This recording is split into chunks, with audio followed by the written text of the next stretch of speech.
Hello everyone, and welcome back to Crime Whisper. I'm here to help you wind down with another haunting story. If you're new here, don't forget to like the video and subscribe to the channel.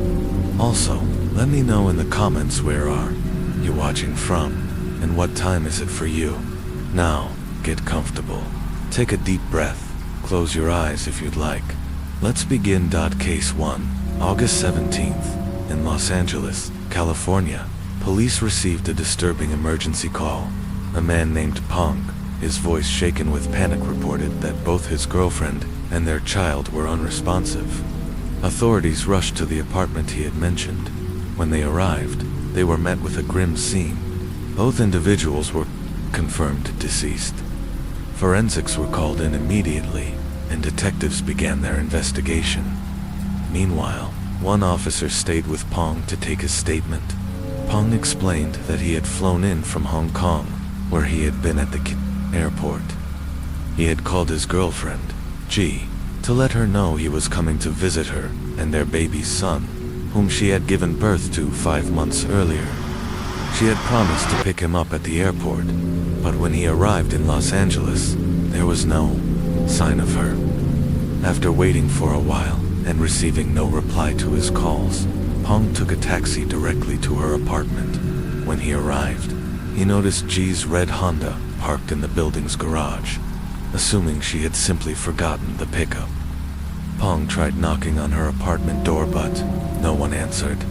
He then went to the building manager to ask for access, claiming to be her husband. However, his name wasn't listed on her emergency contacts, so they turned him away. With no other options, Pong waited outside for hours. By midnight, he noticed that the apartment door was closed, but not locked. He cautiously stepped inside. What he saw next would haunt him forever. G was lying motionless on the floor, dressed in a black and white polka dot dress. Her body showed visible signs of trauma. Pong rushed to check on their baby, only to find the child under a blanket, also lifeless. He immediately called the police. As investigators combed through the scene, they found no fingerprints, no footprints, and no murder weapon. Forensic analysis later revealed something chilling. The killer seemed to have held a personal grudge against E. There was rage in the way she was attacked. Police reviewed CCTV footage from the apartment building and flight logs. They confirmed Pong couldn't have committed the murders. He simply didn't have the time. He was officially ruled out as a suspect, but the mystery was only beginning. This case now spanned 2 nations, China and the United States. With Pong's help, the police contacted the Chinese embassy to locate G's family. When her parents received the news, they were shattered. But that wasn't the only shock. They hadn't even known that G had a son. When they met Pong, he offered to pay for the funeral expenses. But G's parents had one request: find the person who did this and bring them to justice. So who would murder a young mother and her infant child? And why was there no mercy shown to the baby? To answer that, investigators began by digging into G's past. G was born in October 1967 in Qingdao, Shandong Province, China. She came from a respected family. Her father was a construction engineer, her mother a doctor. She had 2 sisters, and her upbringing was full of love, encouragement, and discipline. G was bright, cheerful, and ambitious. She excelled in school and was admired for her intellect and beauty. At 18, she was accepted into the chemistry department of a prestigious university, where she earned yearly scholarships. At 1.72 meters tall, with soft features and fair skin, she was even dubbed a campus goddess. But she wasn't just pretty, she was also athletic, representing her university in volleyball competitions. After graduating, G took a job at the Yuan Dynasty Hotel in Qingdao. There, her sharp mind and diligence quickly earned her became the general manager's secretary, making over 400 yuan a month. At the time, that was a very high salary, though her parents had hoped she'd pursue something more stable. G enjoyed her job. It introduced her to a world of influential people. One of them was a man named Pong. Pong was a wealthy Taiwanese businessman 24 years older than Ji. He was staying at the hotel on a business trip when they met. Pong owned the largest electronic communication equipment company in Taiwan. His business spanned over a dozen countries, and in China alone, he had branches in cities like Qingdao, Shanghai, and Guangzhou. At the time, his company was valued at over $200 million, despite the massive age gap and their vastly different backgrounds. Pong was captivated by Ji, and Ji, drawn to his charm and wealth, entered into a relationship with him. But what began as a romance between a young woman and a powerful man would eventually spiral into something far more tragic. The mistress, the wife, and a murder across oceans. As their relationship developed, Pong became increasingly obsessed with Ji. He found every excuse imaginable to see her, showering her with attention. Eventually, Ji, moved by his persistence and success, began to reciprocate his feelings. Not long after, she left her job in Qingdao and moved to Shanghai. There, Pong brought her into his company as his personal assistant and secretary. He even rented a luxurious apartment for her in the heart of the city. Their relationship blossomed in secret. Though they weren't married, Ji later gave birth to Pong's child in the United States. Yet, despite having a son together, their status remained unofficial. Then came a shocking discovery by police. Ji wasn't Pong's girlfriend, she was his mistress. Pong was already married. His wife Lin held joint ownership of all his company assets, stocks, property, everything. Together, they had built an empire, and they had 2 sons who were studying abroad in the U.S.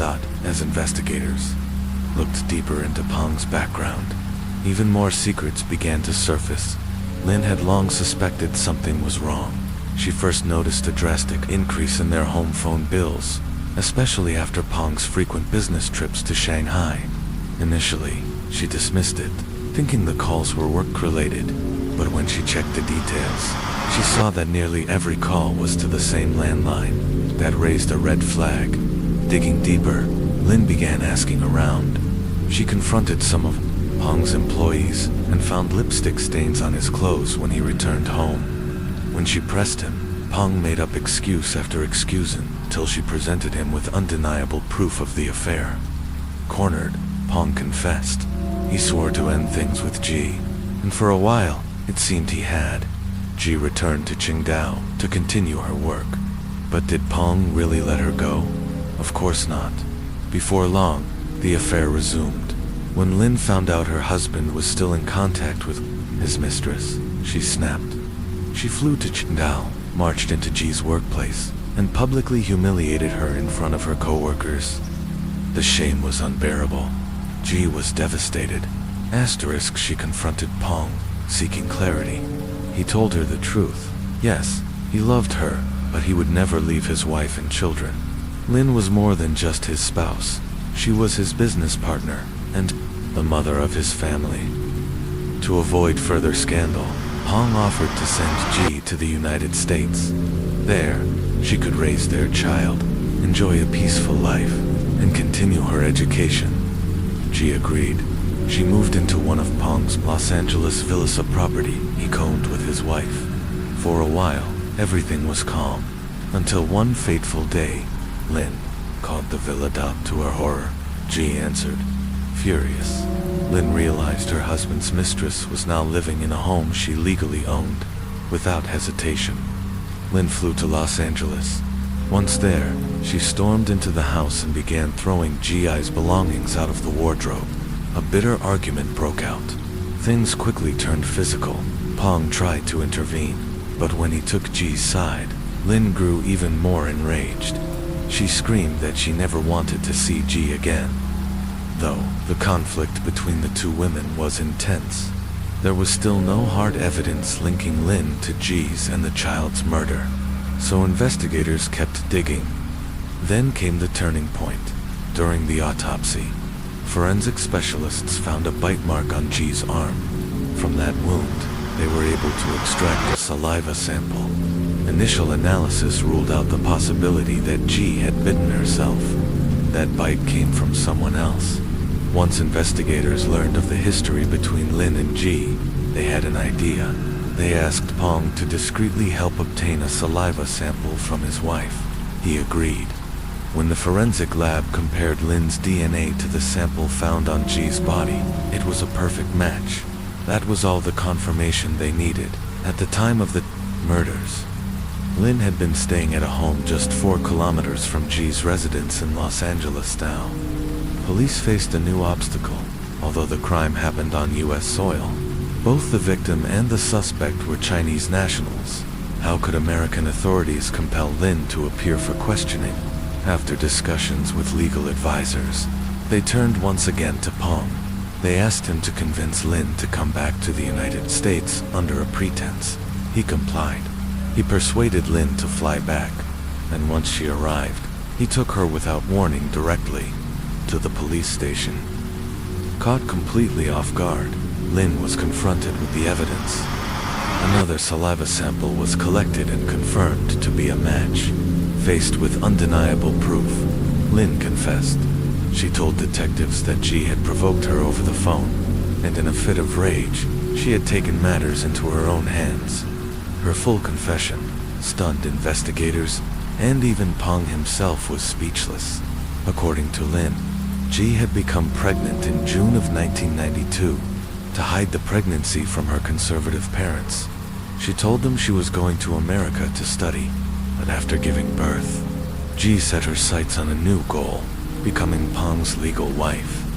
She began pressuring him, hoping that by having his child, he would leave his family and marry her. But Pong wasn't willing to sacrifice his reputation, his sons, or his business. And so, the tragic chain of events that followed spiraled toward an unforgivable end.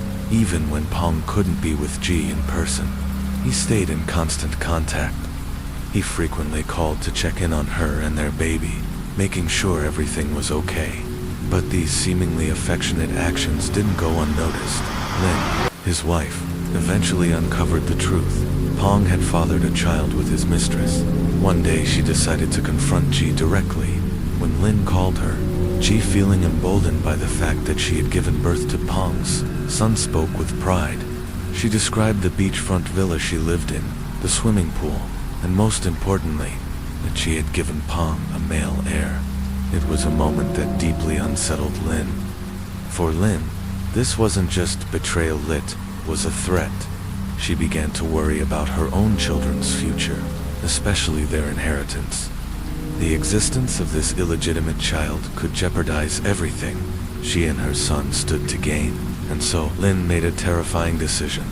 On August 17, 1993, Lin arrived in the United States. She called G, claiming she wanted to meet in person just to talk. Feigning kindness, she said she was ready to bow out of the love triangle and allow Pong to be with G freely. Trusting her, G gave Lin her home address.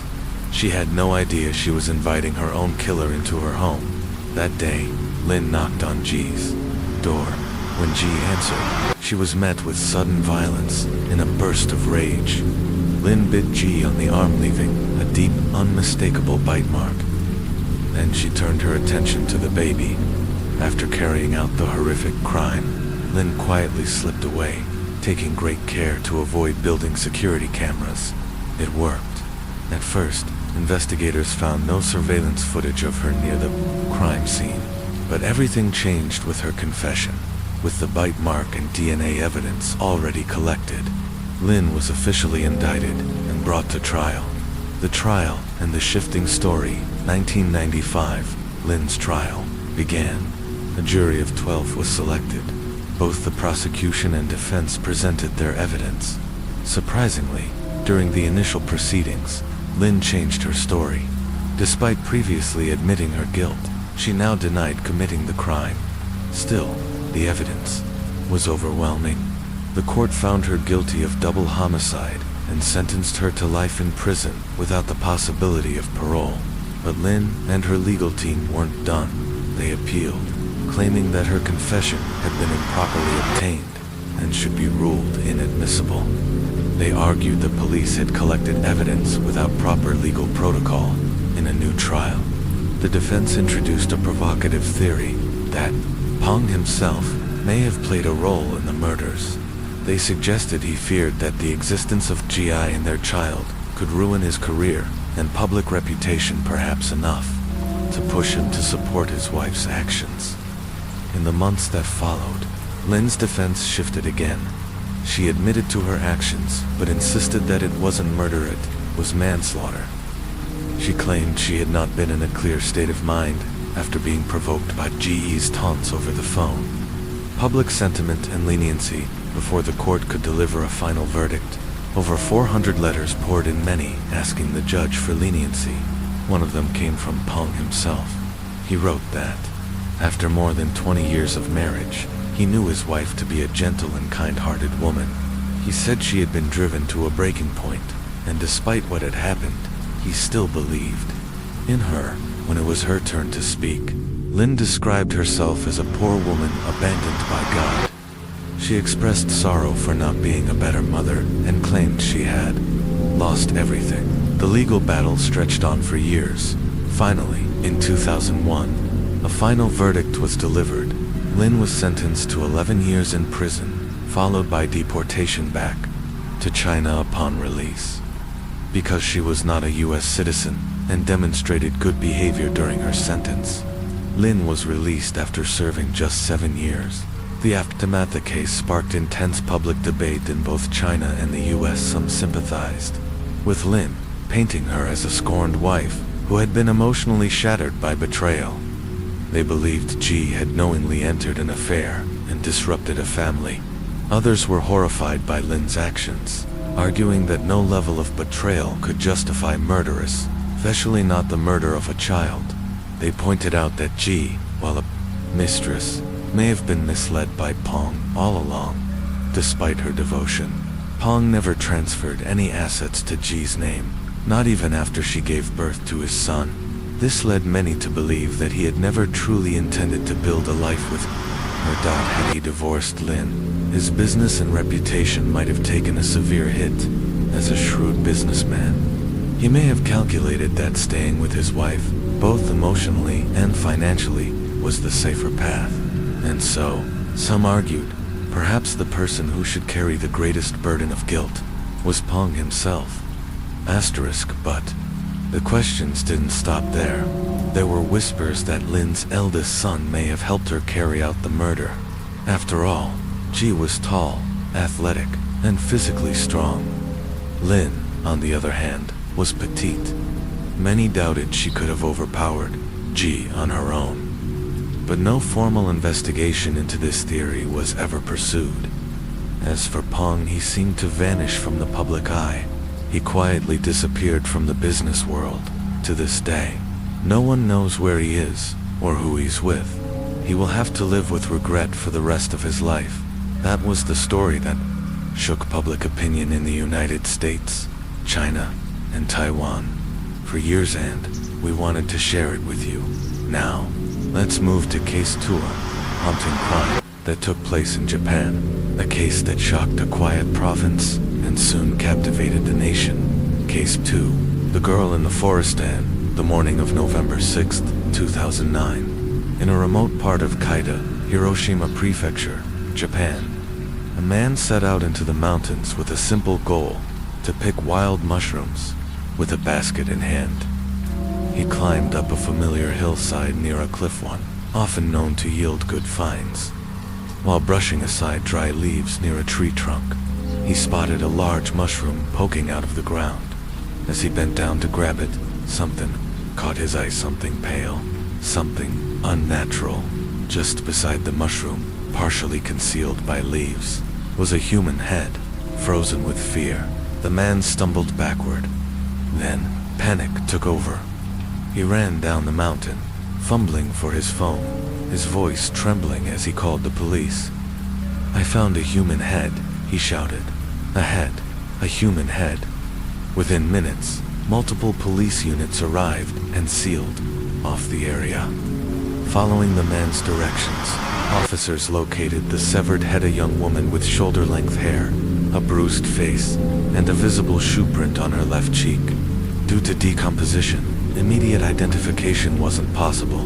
Recognizing the severity of the crime, law enforcement launched a massive operation. Over 300 officers from Hiroshima and neighboring Shimane Prefecture joined forces in a joint investigation. In the days that followed, the gruesome discoveries continued. November 7th, another body part was found down the slope, beneath the cliff. November 8th, more dismembered remains were recovered in nearby areas.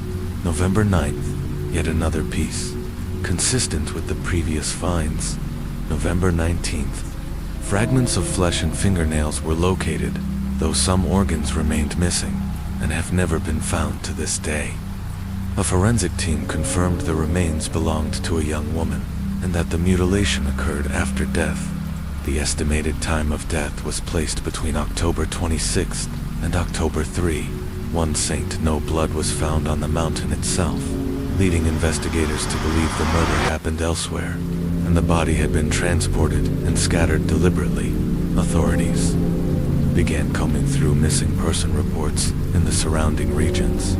Then, a lead emerged from Shimane Prefecture. A 19-year-old university student named Meiko Hyuka had been reported missing on October 28th. Police contacted her family, collected DNA samples, and soon confirmed that the dismembered remains belonged to her. News of the murder spread quickly. Journalists and camera crews swarmed the area. The story dominated headlines across Japan then. Something strange happened. A major TV station sent a crew to the crime scene to film a segment late at night. When they returned to the studio and reviewed the footage, the technical staff noticed something chilling. In the background of the video, a faint girl's voice could be heard, repeating the same haunting phrase, "Why me?" Terrified, the crew refused to return to the mountain for a second shoot.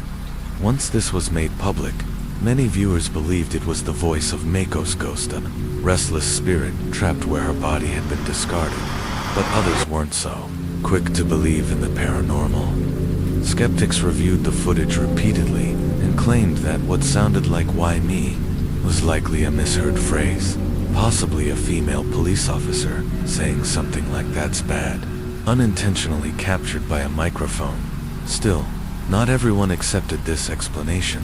Many felt that Meiko's spirit lingered because her life had ended in such a brutal, senseless way. And strangely, that wouldn't be the last unexplainable event linked to this case. But for now, let's turn to the life and final days of Meiko Hyuka herself. Who was Meiko Hyuka? Meiko was originally from Kagawa Prefecture. At the time of her disappearance, she was a first-year student at Shimane University. Her friends described her as cheerful, kind, and extremely diligent. She was well liked by everyone, always excelling in her studies, and never had any known disputes or romantic relationships. She was soft-spoken, optimistic, and full of dreams from a young age. Meiko dreamed of traveling the world, so when she was accepted as a candidate for an exchange program to the Russian Maritime University, she was overjoyed. But she was also practical. Knowing the financial strain this would place on her parents, she took it upon herself to help. She began working part-time after school, saving money for tuition and travel expenses. Meiko found a job at an ice cream shop, about 2 kilometers, just over a mile from campus. To save on bus fare, she often walked instead. She told a friend that the walk wasn't too far, and besides, it helped her stay in shape. But walking meant passing through a small, deserted forest. During the day, it felt harmless, but after 9 p.m., when her shift ended, the darkness transformed that same path into something eerie and unsettling. At first, Meiko had a friend to walk with, another student who worked part-time nearby. Their shifts often aligned, and walking together helped ease her fears. But that arrangement didn't last long. Her friend found a new job closer to the university and stopped walking that path altogether. Meiko was once again alone. Not long after, Mako confided in a few close friends. She told them she felt nervous walking through the forest at night. She felt like someone was watching her. Once, she even thought she heard footsteps behind her, but when she turned around, no one was there. Her friends urged her to stop walking and take the bus instead, but she reassured them she was fine. She never made it back to her dorm after. October 27th. The next day, her family filed a missing persons report. It would take nearly 2 weeks before her dismembered remains were discovered in the mountains scattered across cliffs, forest floor, and hidden underbrush. So what really happened to Mako Hyoka that night? Was it a random act of violence? A predator lurking in the dark forest? Or something far more calculated? And what about the second unexplained phenomenon that occurred during the investigation? We'll reveal that in the next part of the story. Mako knew the path through the forest wasn't safe, especially at night. Her friends begged her to take the bus after work, but she refused. She wanted to save money. Besides, she reassured them, it wasn't too far. By mid-October, the weather had started to turn cold. Mako told her friends that she planned to quit the ice cream shop at the end of the month and look for a part-time job closer to campus.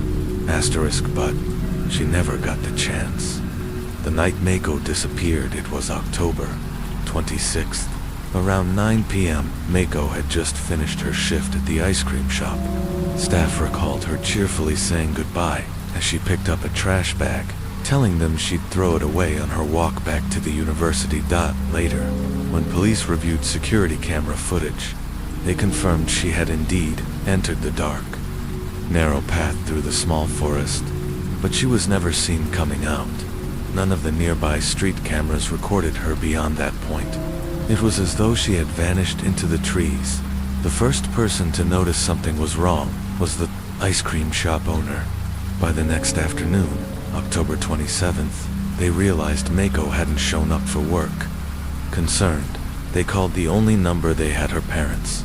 The moment her parents received the call, they felt a wave of dread. Mako usually called them at least twice a day, but since the night before, they hadn't heard from her. When they tried to call her phone, it was off. At first, they thought maybe her battery had died, but now, with the shop owner's call, they knew something was terribly wrong. They immediately contacted Mako's dormitory.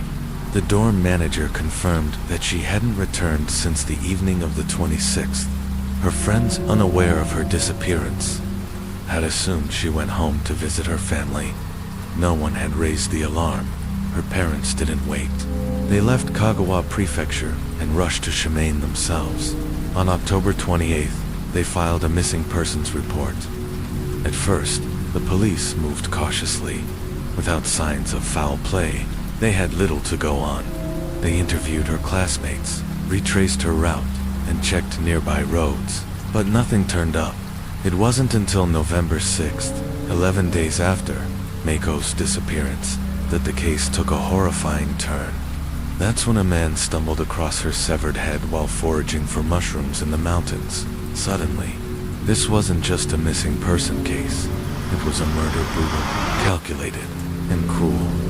The search for a killer now under immense public pressure, the police launched a full-scale investigation.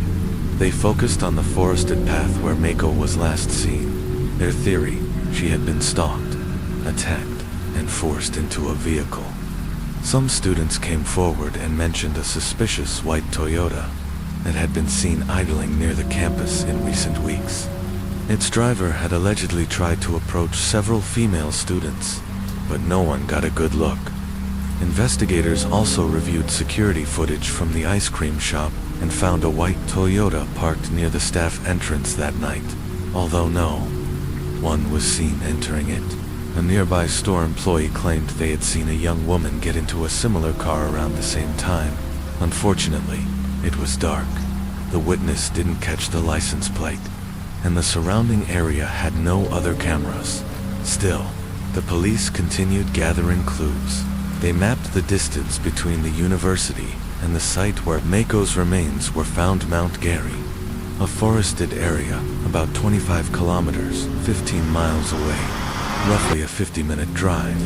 This suggested the killer was local and familiar with both the university and the mountain. The disposal location, a well-known tourist site, hinted that the suspect likely returned at night to avoid being seen. The criminal profile began to take shape.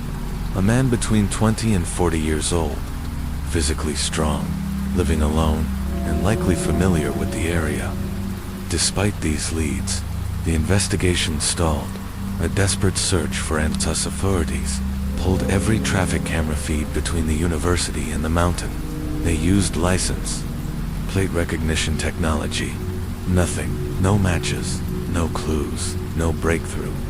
Eventually, police concluded this might have been a random crime, not someone Mako knew. And so, they widened the scope. They began interviewing hunters, surgeons, and butchers. They questioned university professors, former students, and even video rental customers who frequently checked out horror films. Every meat shop in the area was visited. Staff were asked whether anyone had recently purchased sharp knives.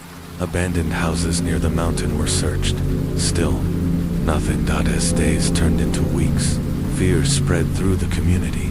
Students at Shimane University were terrified. Local residents began locking their doors earlier. People stopped walking at night altogether. The university issued an urgent notice. No student or staff members should walk alone after dark. The dorm curfew was moved from midnight to 10 p.m., but as long as the perpetrator remained free, fear lingered like fog in the minds of every resident. Rumors and rising tension, with no arrests and no answers. Rumors spread. People began sharing ghost stories, twisted versions of the real case. Some claimed Mako's spirit haunted the forest, seeking revenge. Others believed the killer was a local who would strike again. The pressure on the police was enormous, but every lead ended in a dead end. In February 2010, police took the next step. They launched a public awareness campaign. Flyers, posters, and information sheets were distributed across both prefectures. People were urged to come forward, no matter how small the detail. A 3 million yen reward, about $20,000, was offered for any tip leading to an arrest. By April 26th, over 11,000 flyers had been handed out. The response was overwhelming. Tips flooded in, but none of them led to anything concrete. As of this point in the investigation, the killer remained at large, but the next chapter of the story would change everything, because in a small apartment not far from the university, someone would finally make a critical mistake. A break in the case. 7 years later, by September 2010, more than 60,000 investigators had been involved in the search for Mako's killer. That number would eventually climb to over 310,000. Yet, the case remained unsolved. No suspect, no identity, no justice. And then, almost 7 years later, in 2016, something finally changed. New technology, old footage. By now, license plate recognition technology had advanced dramatically, so the police made a bold decision. They would go back, rewind the investigation, and rescan all the original CCTV footage from the time Mako disappeared. It was an enormous task, but finally, a white Toyota caught their attention. Records showed that this car had traveled from Masuda to Hamada on October 26, 2009. The same night Mako went missing, it returned to Masuda the very next day. The timeline matched perfectly with the murder. Even more compelling, this was the same vehicle that had been spotted near the shopping center by Mako's co-worker. The car belonged to a man named Yashaharu Yano, 33 years old. Who was Yashaharu Yano? Police immediately launched a deeper investigation into Yano's life. He came from Shimonoseki City in Yamaguchi Prefecture. His family was relatively well off. His father ran a rice store, and his mother owned a small laundry business. Yashaharu also had a younger brother. To his neighbors, he was a model child, quiet, intelligent, well-mannered. He had excellent grades and even held a black belt in judo. Because of his athletic talent, He was once invited to join the Japan Self-Defense Forces, but he declined the offer, choosing instead to study engineering at a university in Fukuoka, outside of academics. Yano played drums in a band until it broke up over internal disagreements. He later confided to friends that a nerve disorder in his left-hand forecow, dystonia, had ended his dream of becoming a musician. From there, his life began to unravel. The darkness within. Frustrated and disillusioned, Yano dropped out of university, and in 2001, his life took a dark turn. He attacked a stranger. Though the woman managed to escape, the incident left him paranoid. He fled to Tokyo, living a low-profile life, working manual labor jobs, but the violent urges didn't go away. In 2004, he attempted to assault another woman in Tokyo's Suganami ward, using a knife to try and subdue her. She fought back, and got away. Just 15 minutes later, he tried again with another woman. She too resisted and escaped. Both incidents were reported to the police. Yano was arrested and sentenced to 3 years and 6 months in prison. From prison to Masudi after his release in 2008, Yano failed to secure steady employment in Tokyo. He returned to his hometown and eventually began working as a salesman. Ironically, he excelled in this new role, though quiet and withdrawn. He brought in large contracts and earned praise from his superiors. He was soon transferred to Masuda in Shimane Prefecture to manage a local branch office. Police would later learn that this office was very close to the ice cream shop where Meiko worked. At this point, investigators were 50% certain Yano was linked to the murder. Alarming clues and online behavior, they began exploring his private life. Friends described Yano as socially isolated. He lacked the confidence to speak to women face to face, often turning to online dating sites with little success. On September 12, 2009, Yano posted an unsettling photo to social media.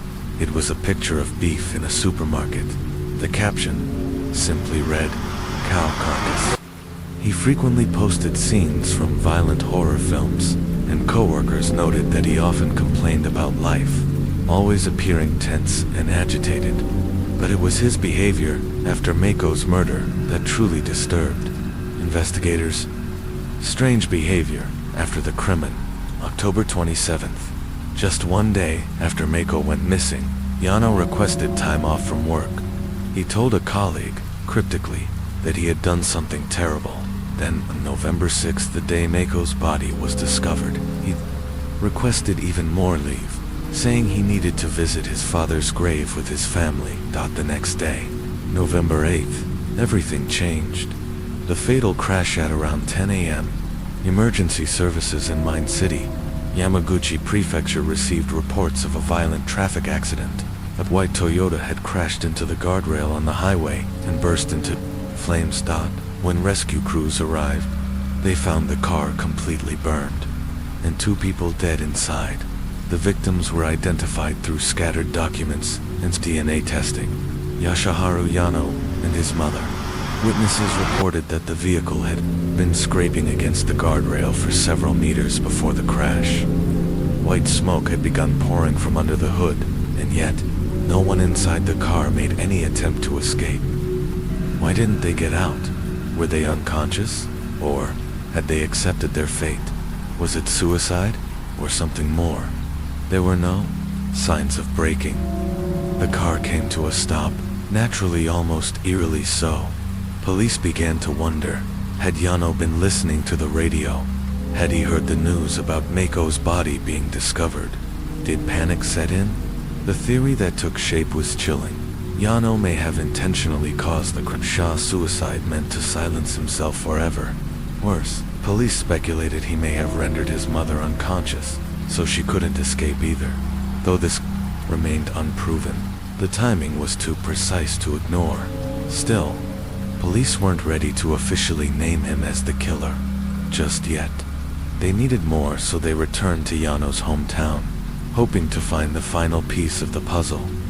Case closure in the shadows of a tragedy. By the time police reached Yashaharu, Yano's family home. His younger brother was still living there when informed of the investigation. The brother cooperated, fully handing over a number of Yano's personal belongings, including a partially burned camera damaged in the fatal car crash years earlier.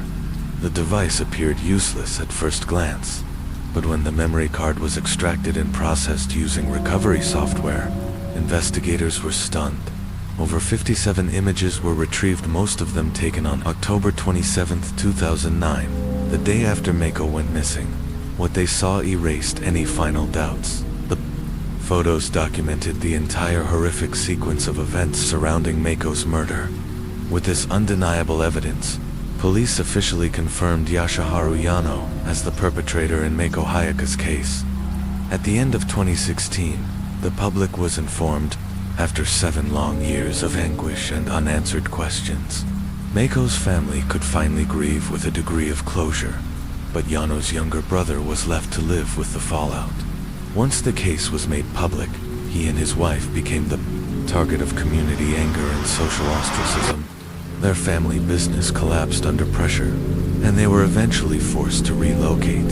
Speculation and closure, despite Yano being dead for years. The police proceeded to file the case with the prosecutor's office on December 20th, 2016, but on January 31st, 2017, the public prosecutor declined to pursue charges, citing the suspect's death. The case was officially closed. Still, many members of the public were left unsettled. Conspiracy theories circulated, especially regarding the suspicious nature of Yano's death. While some believed, as the police did, that he had intentionally caused the fatal crash out of fear and guilt, others were drawn to a more supernatural explanations, suggesting that Mako's spirit had taken revenge. Regardless of the theory, the story became a cautionary tale, especially for young women, highlighting the real risks of walking alone at night in isolated areas. Case 3.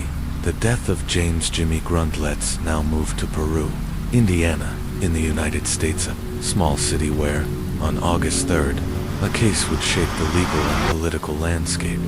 It was almost midnight when a frantic woman's voice pierced through the emergency dispatch line. "It's my husband. There's blood on him." The caller was Susan Grund, wife of James Jimmy Grund, a 47-year-old former Miami County prosecutor and a well-known attorney in the area.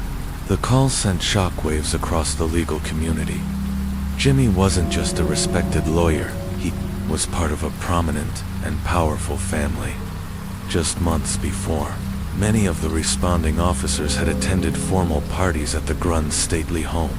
Now, they were there to process a murder scene. The crime scene: James Grund had been shot a single fatal bullet through the left eye. His body was found on a couch in the bedroom, positioned in front of a coffee table, cluttered with bills, checks, and documents. It appeared he had been working when he was attacked. He was even still holding a tissue in one hand. Susan told police she believed the home had been broken into by an intruder. The bedroom was ransacked, drawers opened, 2 suitcases overturned, and jewelry missing. But investigators quickly found inconsistencies. Why would a burglar enter, kill the victim, and then leave without taking much of value? Why wasn't there evidence of forced entry? And why would a burglar target a man mid-task, seated and unarmed, rather than sneak around the home? To investigators from the Indiana State Police, the burglary seemed staged. Suspicion falls on Susan Grund. Susan's own behavior soon drew scrutiny. She was dressed provocatively, and she repeatedly emphasized the burglary theory even when it no longer aligned with the evidence. She claimed that she had been at her mother's house all day with the kids, only returning once James was already home. But witnesses contradicted her. Susan had been in and out of the house several times that day. She was even seen at home around 9:30 p.m., long before the murder was reported. More troubling, when one of her daughters tried to say goodnight to her father, Susan stopped her, claiming James was already asleep. Just hours later, she discovered his body and called 911. Police also noted that Susan warned family members not to talk to investigators. Thankfully, Some ignored her request and what they revealed would change the direction of the investigation. A fractured marriage. Friends and colleagues told detectives that James Grund was deeply unhappy in his marriage. He had frequently confided in close friends about Susan's reckless spending habits.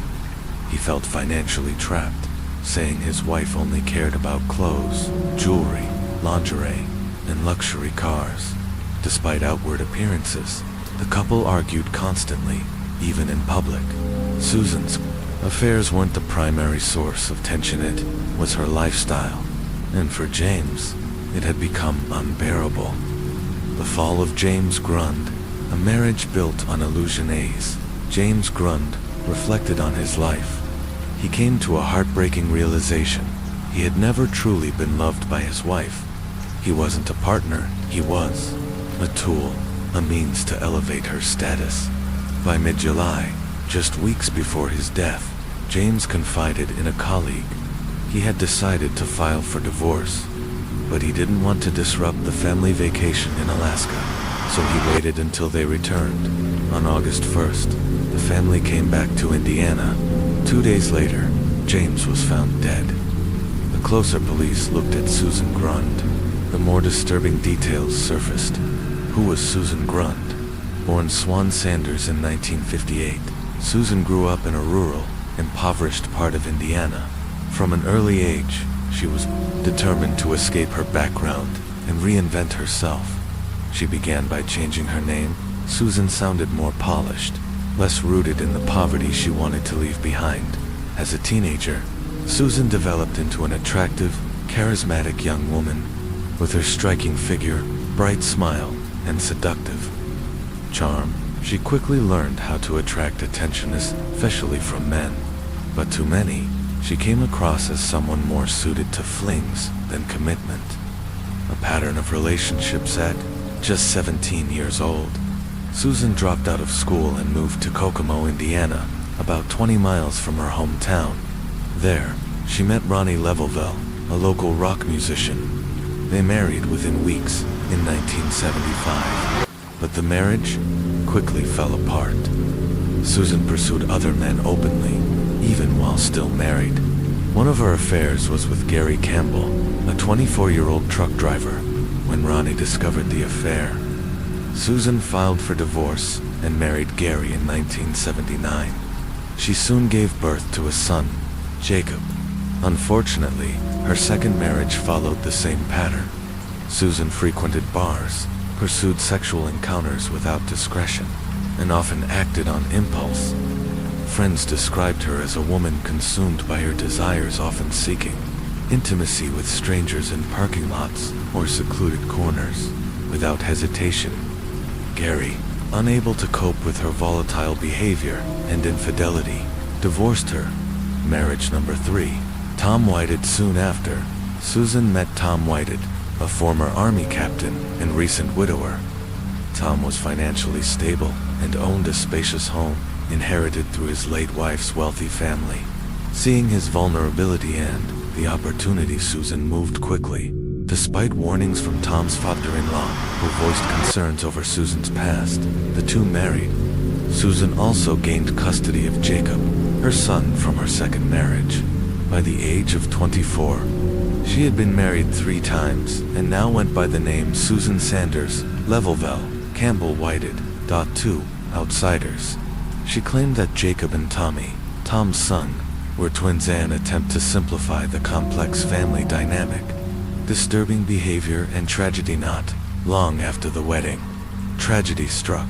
Tommy was hospitalized in Oklahoma City with a skull fracture and brain swelling. Susan claimed he had fallen and hit his head, but Tommy told a nurse a different story. "Mom hit me."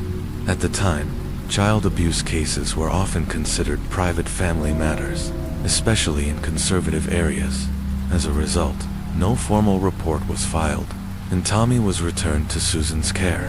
But those close to Tommy's late mother began to suspect something was wrong.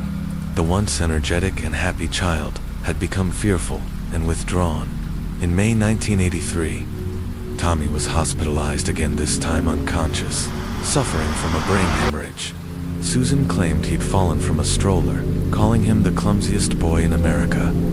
Doctors didn't buy it. Tommy had bruises on his body, cigarette burns, and other signs of repeated abuse. The evidence was overwhelming. Susan was arrested and charged. Tommy survived, but suffered permanent brain damage. Still, despite the severity of the abuse, Susan received only 5 years of probation, a sentence that outraged the community.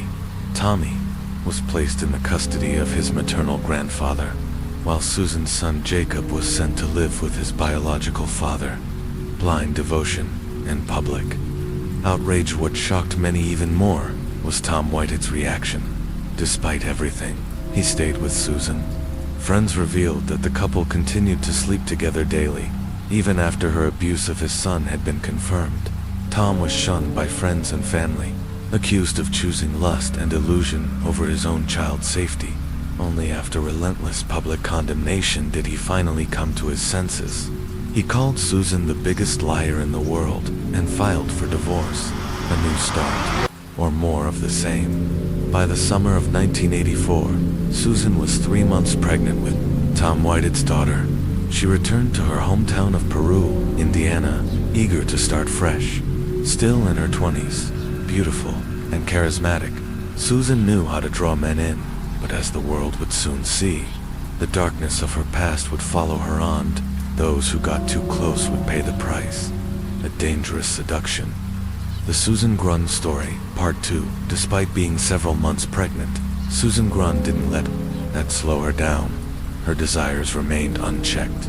She continued seeking out men often at local bars, and one night, she met the man who would change her life, James Grund. The Grund family was a legal dynasty in Peru, Indiana, with deep roots in the local justice system. James had followed the expected path. He earned a law degree from Indiana University and served as Miami County's chief prosecutor from 1978 to 1982. Aside from his legal career, he also owned a local bar, held a pilot's license, and spent his free time fishing with friends. At the time he met Susan, James had recently divorced, but was still living with his ex-wife for the sake of their children and financial convenience. When he met Susan in the summer of 1984, he was immediately taken in by her beauty and charm. What he didn't know was that she was already pregnant and seeking stability, wealth, and status. Seeing James' affluence and reputation, Susan quickly seduced him, envisioning a future far removed from her modest upbringing. A few months into their relationship, she gave birth to a daughter named Tennel, and later regained custody of Jacob, her son from a previous marriage. The couple eventually moved to Florida and were married in a beachside ceremony. James believed he had finally found happiness with a beautiful, younger woman. In 1986, the family returned to Peru, Indiana, settling into a lavish mansion that James purchased. He even opened a high-end fashion boutique downtown just for Susan. From the outside, Susan had everything she could want: wealth, a respected husband, and a luxurious lifestyle. But it wasn't enough. Susan's return to her old ways once settled into her new home. Susan transformed into a social butterfly, hosting extravagant barbecues and cocktail parties. In 1989, she even competed in the Mrs. Indiana America Beauty pageant in Indianapolis, now in her 30s. Susan still maintained a youthful figure and wasn't shy about flaunting it, often dressed in designer clothes that showed off her body. She'd even place provocative photos of herself in James' luggage whenever he went on fishing trips or business travel. But James wasn't the only one receiving those pictures. As he aged and their intimacy waned, Susan returned to her promiscuous lifestyle, reigniting her pattern of seeking attention and validation from other men. Whispers about Susan's affairs soon became public. Knowledge in the small town of Peru, she openly confided in friends and even her mother and sister about her romantic flings. Her list of lovers included an accountant, a local police officer, and even a devout Baptist churchgoer. Rumors swirled that she had slept with some of James' colleagues and friends. Trysts occurred in bars, hotel rooms in Indianapolis, or even her sister's apartment in Kokomo. Susan wasn't shy about seducing gay men. Either her need for attention was relentless. Although James heard the rumors, he rarely confronted her. Perhaps he knew he could never meet her insatiable needs. Meanwhile, their marriage quietly eroded. James retreated to his fishing trips and long nights with drinking buddies, unaware that the entire city, including law enforcement, was now speculating about Susan's extramarital exploits. A gun goes missing, and the puzzle comes together as the investigation into James' murder continued. One of the biggest breaks came from his son, David Grund. When David heard police had recovered a 9mm shell casing at the crime scene, a memory resurfaced. On July 4th, just weeks before his father's death, someone had broken into his home and stolen a 9mm pistol. That same afternoon, Susan had stopped by and asked casually about the location of the weapon. Later that night, while David was out watching fireworks, his house was broken into, but, oddly, only the gun was taken. David remembered firing that gun into a wooden post once. Police recovered the embedded bullet and ran ballistic tests. The results were clear and damning. The bullet from the post matched the one found at James' murder scene. The murder weapon had been stolen from David's home, and Susan had known exactly where it was. Even more suspicious. Immediately after the murder, Susan began filing paperwork to claim James' $250,000 life insurance policy, naming herself as executor of his will. But her plans hit a wall when James' children David and Jamie filed a legal motion to block her from collecting. They found an unexpected ally in Sergeant Gary Nichols, James' best friend, who vowed to stop Susan from receiving a single cent. What came next would change the course of the case. A family secret is revealed. On November 2nd, 3 months after the murder, a chance meeting between lead investigator Bob Brinson and Darlene Wardens, Susan's sister, cracked the case wide open. After a long moment of hesitation, Darlene confessed. She said she had been carrying a heavy burden of guilt. On September 2nd, just a month after James' murder, Susan had confessed to both her and their mother, Nellie Sanders. She admitted to killing James and revealed that she had hidden the 9mm pistol inside a Christmas teddy bear stored in the laundry room. Though horrified, Darlene had agreed to help. Together, the three women placed the weapon into a metal pot, poured cement over it, and sealed it away. Now, faced with the truth and a growing sense of remorse, Darlene finally came forward, handing police the key to solving James Grund's murder. Case 3, the femme fatale of Peru.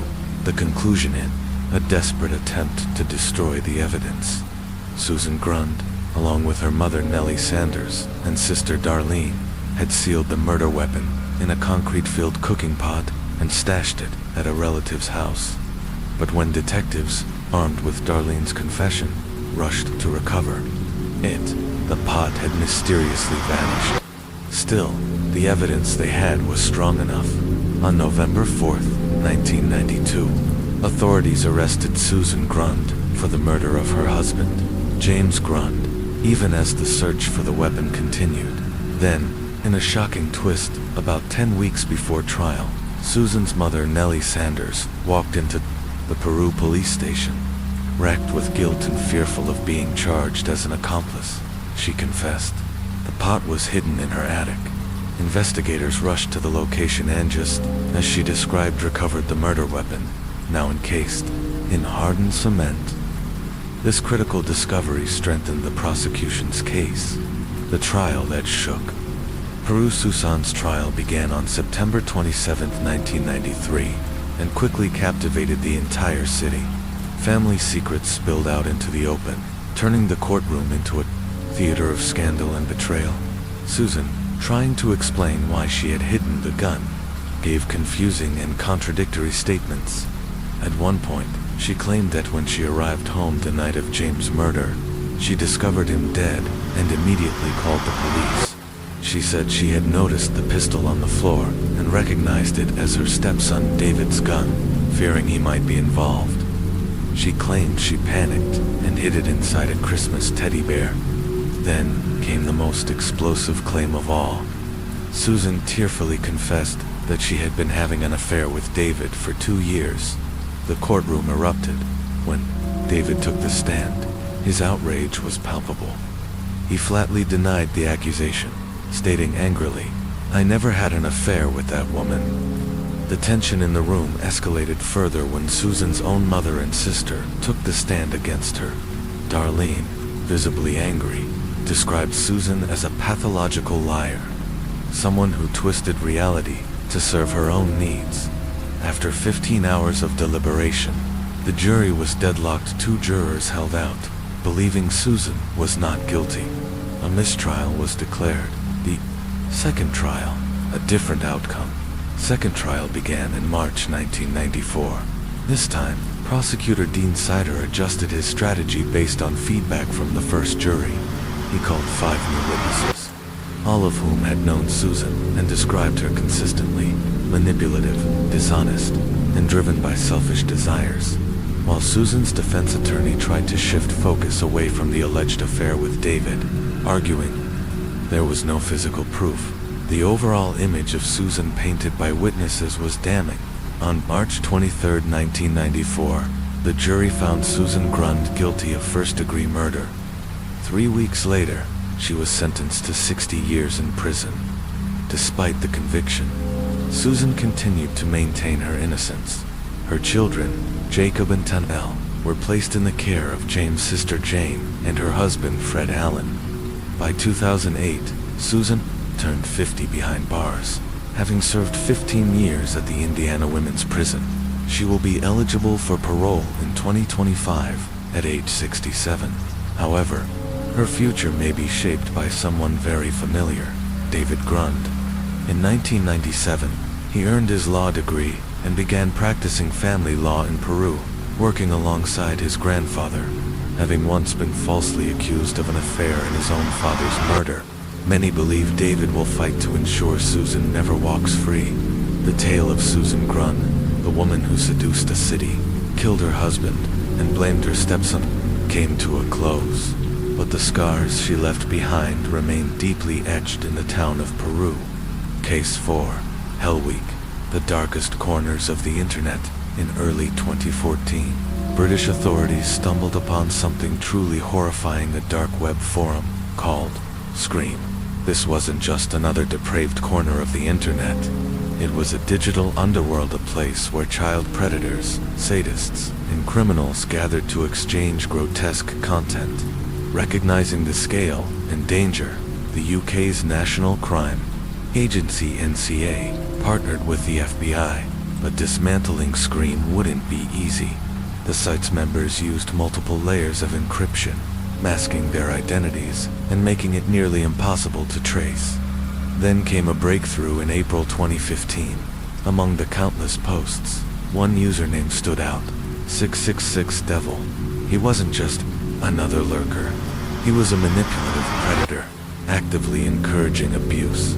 His profile picture, an innocent-looking little girl, smiling. His caption, "This is my daughter." But what chilled investigators to the core was his next post. "Planning Hell Week. Suggest what I should do to her." It was a countdown to it. Child's tortured less they acted fast. Investigators worked tirelessly to identify the girl in the photo, tracing the email address linked to 666deval. They found a clue on a popular classified site. Someone with the same photo had responded to an ad about buying a special doll. The mother who posted the ad confirmed she had been contacted by a woman calling herself Liz, who claimed she wanted to send her daughter a free doll. But there was one odd request. "Please send me a photo of your daughter holding a sign that says, 'I love SB. I just want to be sure the doll gets to the right child.'" Trusting and unaware, the mother took a photo of her daughter in pajamas, holding the sign. She sent it off. What she didn't know was that SB stood for Scream, Borda, depraved forum, dedicated to exploiting children. Soon after, Liz demanded more photos. Alarmed, the mother finally contacted Gumtree, reporting the exchange. That report would trigger a chain reaction. Case 4. The Predator. Behind the mask, the Matthew Falder investigation. The username was simple, sinister, Liz. But it was just a mask by the time British cybercrime units began to close in. The IP trail had vanished, scrubbed clean. This was no ordinary predator, was someone with expert-level encryption skills, buried deep in the shadows of the internet. The site was called Scrima, hidden, dark web forum used to share the vilest content imaginable. And Liz was not just another participant. The account was linked to one of the platform's most active sadistic users, 666 Devil. Recognizing the global scale of this depravity, an international task force was formed in August 2015, bringing together agencies from the UK, United States, Israel, and Slovenia. For nearly 2 years, these seasoned investigators chased ghosts each lead vanished into layers of digital fog. Then finally, in March 2017, they caught a break, a sliver of data, a suspicious name, and one location, Birmingham, England. The raid on Harborne Road on June 21st, 2017. Police descended on a quiet suburban home on Harborne Road. It belonged to Matthew Falder. Inside, officers found 2 ordinary-looking computers in his bedroom. But once decrypted, the contents were horrifying beyond imagination. Over 14,000 images of child abuse, 1,251 videos of unimaginable cruelty, victims reduced to objects, shame weaponized. But then came the greatest shock of all: the true identity of the predator, the double life of Matthew Falder. Matthew Falder wasn't some fringe outcast. He wasn't homeless. He wasn't poor. He was a doctor of geophysics, a respected academic at Cambridge University, a man praised by his professors as one of the brightest students they had ever taught. Born on October 24, 1988, in Manchester, England, Matthew was raised in wealth and privilege. His father, Stephen Falder, headed HMG Paints, the UK's largest independent paint manufacturer. Falder grew up in luxury's future, secure. He attended the King's School in Macclesfield, an elite private institution for high achievers, brilliant in the sciences. He scored top marks and earned admission to Cambridge University with ease. But beneath the polished exterior of an academic prodigy, something sinister lurked. 2 friends and colleagues. Matthew was witty, sociable, quirky. He posted selfies, crossword puzzles, recipes for baked goods, and questions about uploading HD video. Online, he projected innocence, but behind closed doors, he was building an empire of control. The predator emerges. Falder's descent into darkness began while he was still a student. He installed hidden cameras in the shared bathroom of his university house, filming his unsuspecting female roommates in private moments. But voyeurism wasn't enough. He craved domination, submission, despair. On his 21st birthday, Falder rented a van to transport friends from Cambridge to his family home. It was a party filled with drinks, dancing, and laughter. But while others celebrated, Falder stalked the shadows, secretly photographing women in compromising positions. Still, it wasn't enough.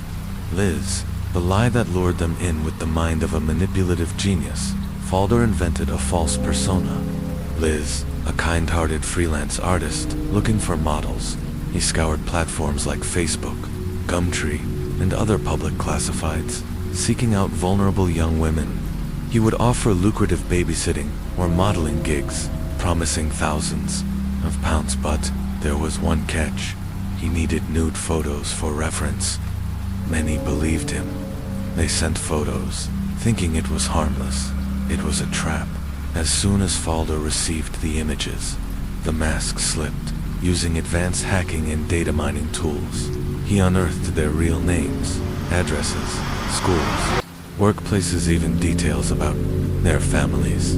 Then the blackmail began. Psychological torture as a weapon once under his grip. Victims were forced to send more photos, increasingly humiliating, degrading, and traumatic.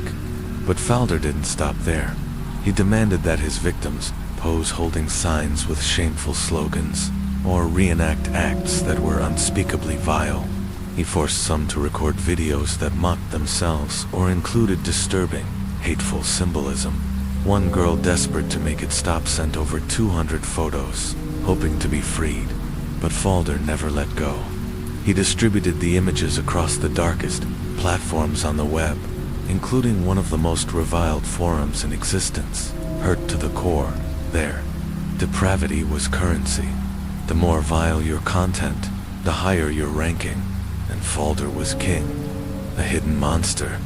Unmasked, the man who presented himself as a lovable nerd with a dinosaur obsession had been orchestrating one of the worst online blackmail and abuse rings ever uncovered in the UK.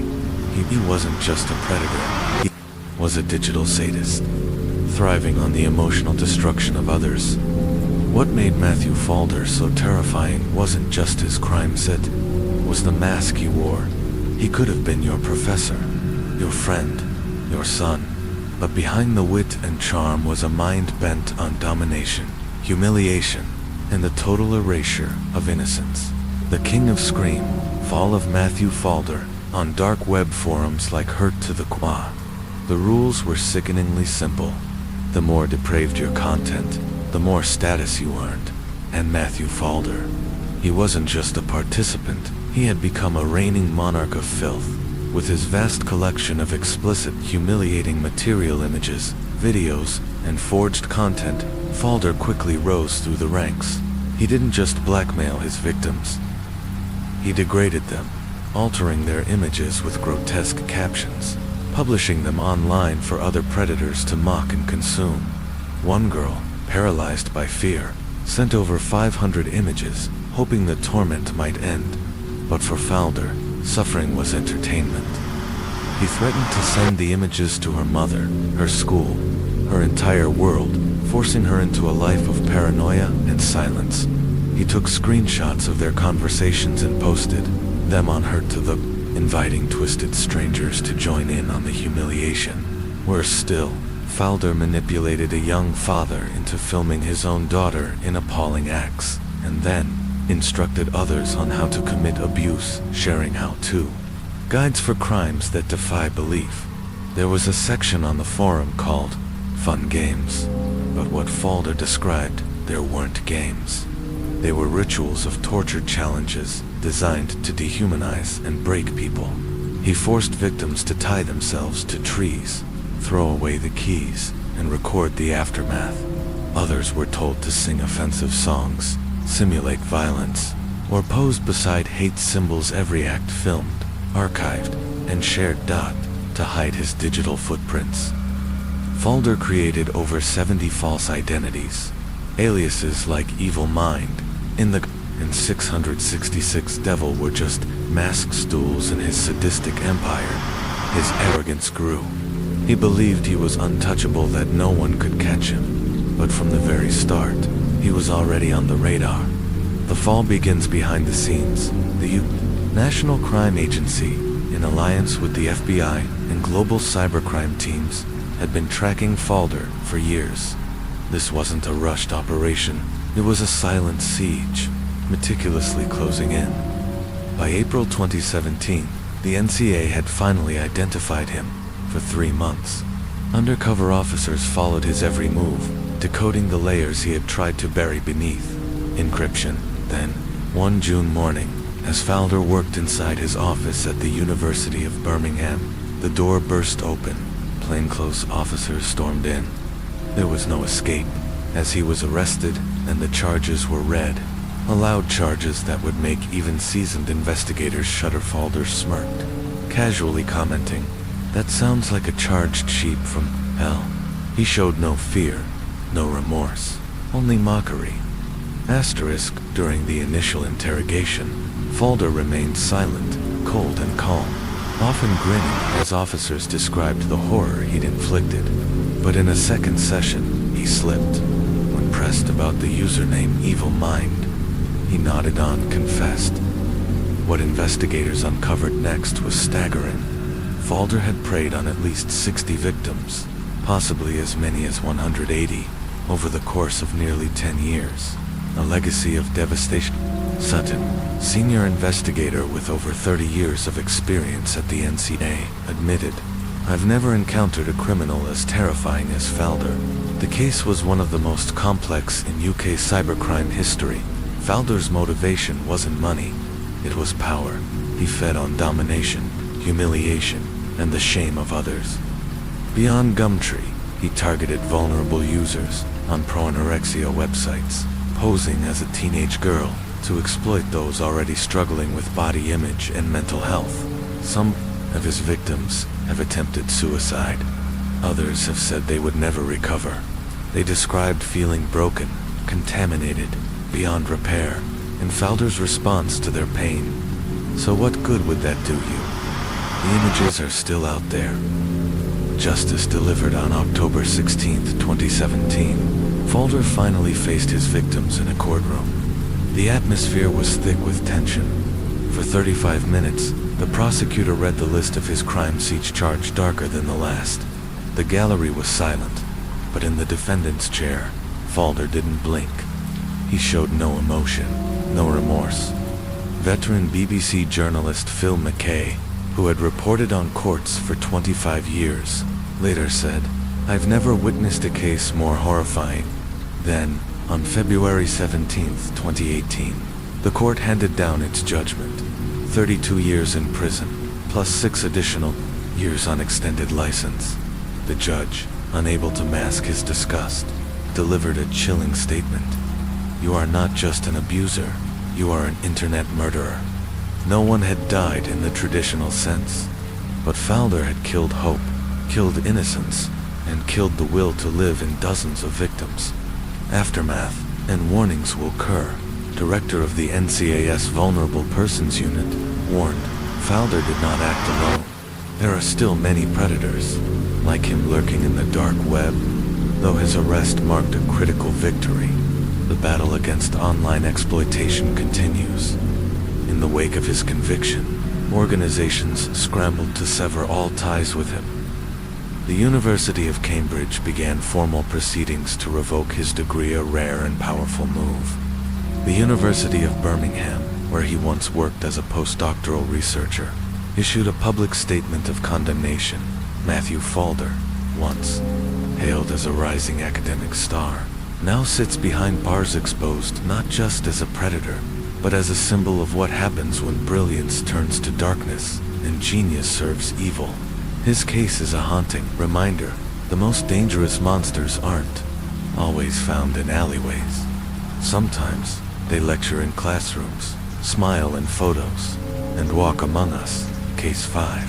The Cryptar story begins on a humid Saturday afternoon, August 10th, in Eastern City, Pennsylvania, where a horrifying discovery was about to unfold at the old cemetery on the edge of town.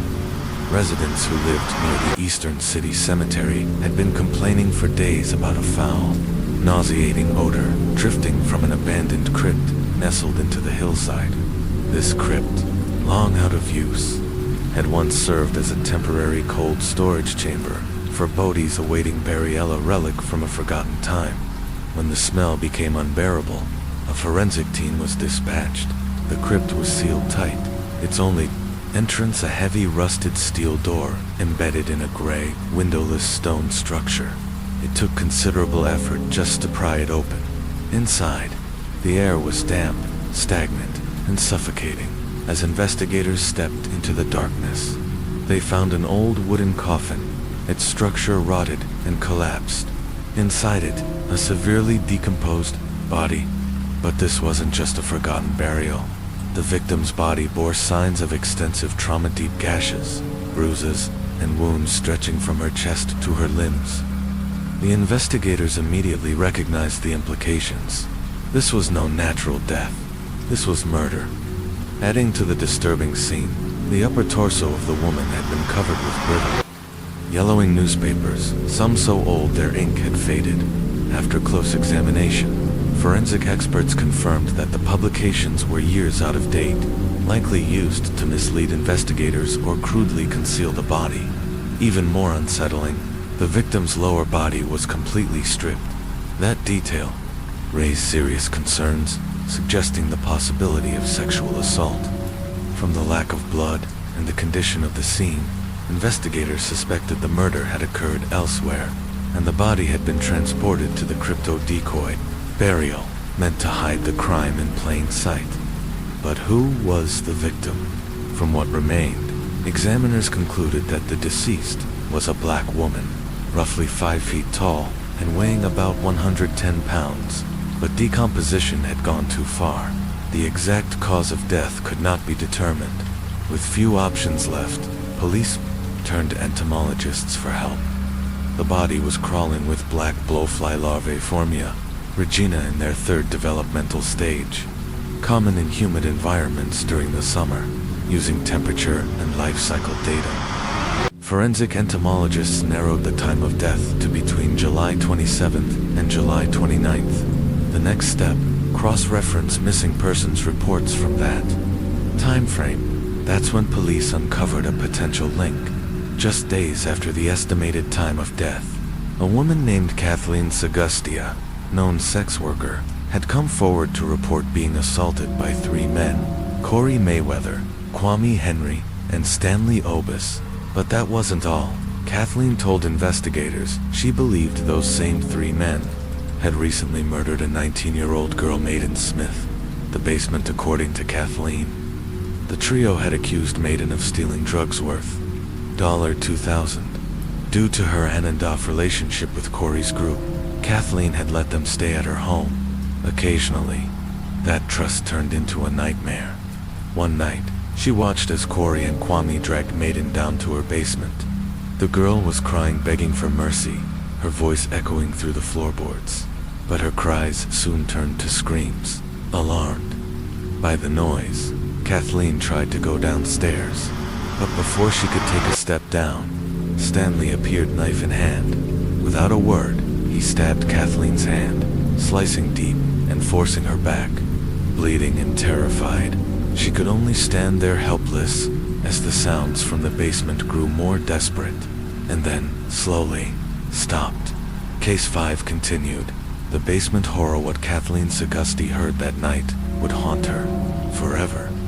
For nearly 40 minutes, the pleas and screams of the young girl echoed through the walls of Kathleen's house. Then suddenly it all went silent. Kathleen stood frozen, her hands still throbbing from the stab wound inflicted by Stanley when she tried to intervene. She had no idea what exactly was happening below, but her gut told her something horrific had just occurred. Later that night, Kathleen watched as the 3 men, Corey Mayweather, Kwame Henry, and Stanley Obis, emerged from the basement carrying a large, heavy sack. Without a word, they left her house. What was in the sack, Kathleen could only imagine, but in her heart, she believed the girl Maiden Smith, as she knew her, had been brutally tortured and murdered. Plagued by guilt, fear, and unease, Kathleen finally decided to report what she had witnessed to the police, hoping her information would lead to the truth. Initial investigation and doubts in the past. Police had often struggled with inconsistent or fabricated statements from sex workers, making them cautious about pursuing leads from such sources. Still, the gravity of Kathleen's claims and the possibility of a brutal murder compelled them to act. Investigators began by searching Kathleen's house, focusing on the basement where she claimed the girl had been held. But, despite thorough examination, no physical evidence of a murder or torture scene was found. The basement appeared clean. No blood, no signs of struggle. It was as if nothing had happened at all. Next, police combed through missing persons reports, searching for any trace of a 19-year-old named Maiden Smith, but again came up empty. No such person matching that description had been reported missing. In the area, with no body, no confirmed victim, and no direct evidence, the case stalled.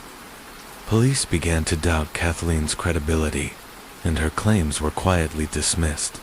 The crypt revelation, but then 5 days later, everything changed. A body was discovered inside the abandoned cemetery crypt, just as Kathleen had suggested. The condition and timing of the corpse aligned with her original story, reigniting the investigation. The victim matched Kathleen's general description, but forensic analysis introduced new confusion. The dental records revealed that the body likely belonged to a girl around 13 years old, not 19, as Kathleen had claimed.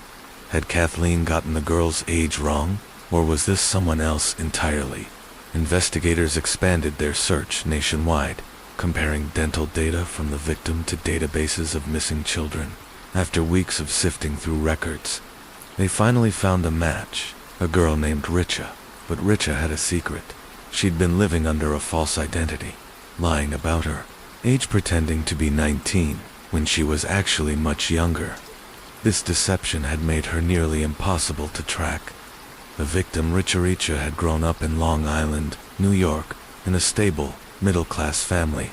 She was raised with love and security, but everything changed after her father passed away, unexpectedly. His death devastated her. Emotionally broken, Richa became rebellious and withdrawn, seeking escape in the wrong places. She drifted away from her family, chasing dangerous thrills to numb the pain. Eventually, she fell into the drug scene, running narcotics between New York and Pennsylvania, a job that brought her into contact with dangerous men like Corey Mayweather and Kwame Henry. Soon, Richa vanished completely. Her family searched for her, but without any real leads or even accurate information about her alias or location. She slipped through the cracks. By the time her body was discovered in the crypt, she had been missing for months, possibly longer. Corroborating Kathleen's account with Richa's true identity confirmed, police re-examined Kathleen's statement. Despite her troubled background, Kathleen had provided crucial clues that were now proving valid. Investigators began to piece together a clearer timeline during the 40-minute window. When Richa was allegedly held in the basement, Kathleen had repeatedly heard muffled cries, sobbing, and desperate pleas, but she had been physically blocked by Stanley, who had already stabbed her once, warning her not to interfere. Kathleen also reported seeing Corey and Kwame make several trips to the kitchen, collecting various utensils before heading back downstairs. Police, now taking her statement seriously, conducted a forensic analysis of the kitchen. There, they made a breakthrough. Traces of human enzymes and bodily fluids were found on multiple utensils, linking them to acts of violence or assault. This time, they had physical evidence. Something terrible had happened in that house. The evidence that broke the case as investigators revisited the crime scene at the old cemetery crypt, where Rachitza Williams' body had been discovered. They sifted through layers of dirt, stone, and debris, hoping for a breakthrough. What they found was unexpected: a hardened, reddish piece of chewing gum, roughly 1.5 inches long. Though dusty, it was relatively well preserved, with a distinct bite mark still visible. Nearby, they also discovered a crumpled gum wrapper with the name Big Red still legible. This detail was small but potentially significant. Officers immediately recalled that Corey Mayweather, one of the main suspects, was known for his constant habit of chewing Big Red gum. He was rarely seen without a pack in his pocket. The gum at the crime scene could be the link investigators needed. Forensic dental experts were called in to compare the bite pattern on the gum to Corey's dental impressions. The match was conclusive, though the DNA sample on the gum was too degraded for identification. The bite mark alone provided compelling physical evidence to be certain. Investigators hired an independent dental examiner who corroborated the findings. The bite mark matched Corey Mayweather's teeth exactly. A shocking confession presented with the evidence. Corey Mayweather broke down and confessed, after adamantly denying involvement for months. He finally admitted to his role in the torture and murder of Rachitza Williams. He agreed to plead guilty in order to avoid the death penalty, Corey's confession marked a critical turning point. Prosecutors were now able to charge all three suspects, Mayweather, Kwame, Henry, and Stanley Obius, with the kidnapping, torture, and murder of Richitsa during the legal proceedings. Stanley Obius denied taking part in the torture or killing. He claimed that his role was limited to standing guard at the basement door. According to his testimony, he only fetched various items at Kwame's requests, including extension cords, household chemicals, and even a bottle opener. Stanley insisted it was Corey and Kwame who brutally assaulted Richitsa, claiming she had stolen $2,000 worth of drugs from them. He said they used a heated coat hanger and other crude instruments to torture her, inflicting horrific injuries. Some speculated that Stanley may have had romantic feelings for Richitsa and was therefore excluded from the actual abuse. But prosecutors didn't buy the excuse. His role, they argued, was far from innocent. Justice delivered in October 1998. Corey Mayweather was sentenced to life in prison without the possibility of parole for first-degree murder. In court, he described how, on July 28, 1996, the group had lured Richitsa to Kathleen's house in Easton, Pennsylvania, under the pretense of resolving the theft accusation. But once there, the situation turned nightmarish. Inside the dark, isolated basement, Corey and Kwame took turns beating Richitsa with electrical cords, applying chemical burns, and pressing a heated coat hanger against her body. She screamed, begged, cried, but her pain only drove them to greater cruelty. As the hours passed, Richitsa lost consciousness. Eventually, when she stopped responding, they realized she was gone. Her body was placed in a large sack and taken to the secluded cemetery. But even in death, they showed her no dignity. Her body was stuffed into an old, rotting coffin inside the disused crypt, a chilling attempt to make it look like a forgotten burial. The men believed their crime would vanish along with her, but they were wrong. The final verdict saw, though Stanley Obius was not the one to strike the fatal blow. The court concluded that his participation in the kidnapping, detainment, and transport of Richitsa's body made him criminally responsible. The judge stated that every action contributed to the chain of brutality that led to her horrific death. Stanley's decision to stand guard and block aid, rather than stop the abuse, sealed his fate.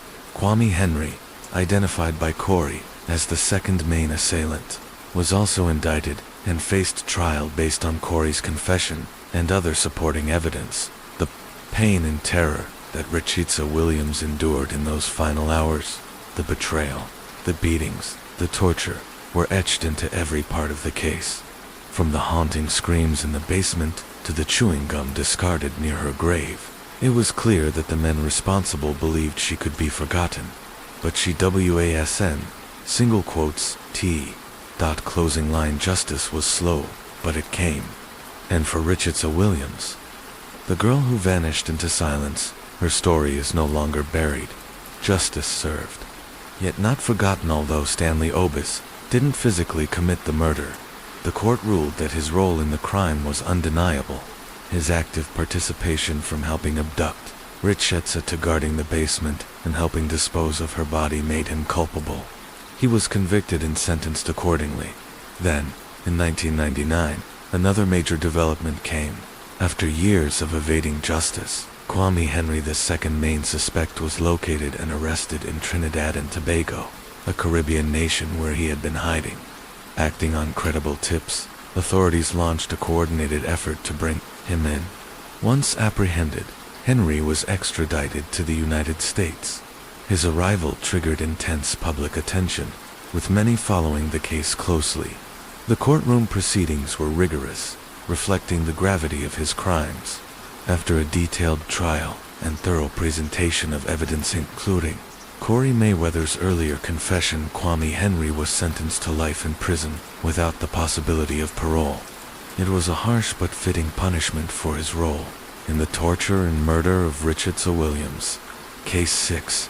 The shower that ended in blood. And the afternoon of June 4, 2008. in the quiet suburban town of Mesa, Arizona. 30-year-old Travis Alexander stepped into the shower of his home, completely unaware that these would be the final moments of his life. Just minutes earlier, he had been smiling, laughing, and posing for photos, completely at ease. Behind the camera stood someone he once trusted, someone whose outward calm hid a mind consumed by obsession, jealousy, and rage. What happened next would become the centerpiece of one of America's most infamous murder cases, a frightening discovery. Days later, on June 9th, Travis's friends grew increasingly concerned. The outgoing and sociable man had suddenly gone completely silent. No texts, no calls, no updates. Worried, they visited his home. From the outside, everything seemed normal. But when no one answered the door, one friend remembered that a mutual acquaintance had the code to the garage.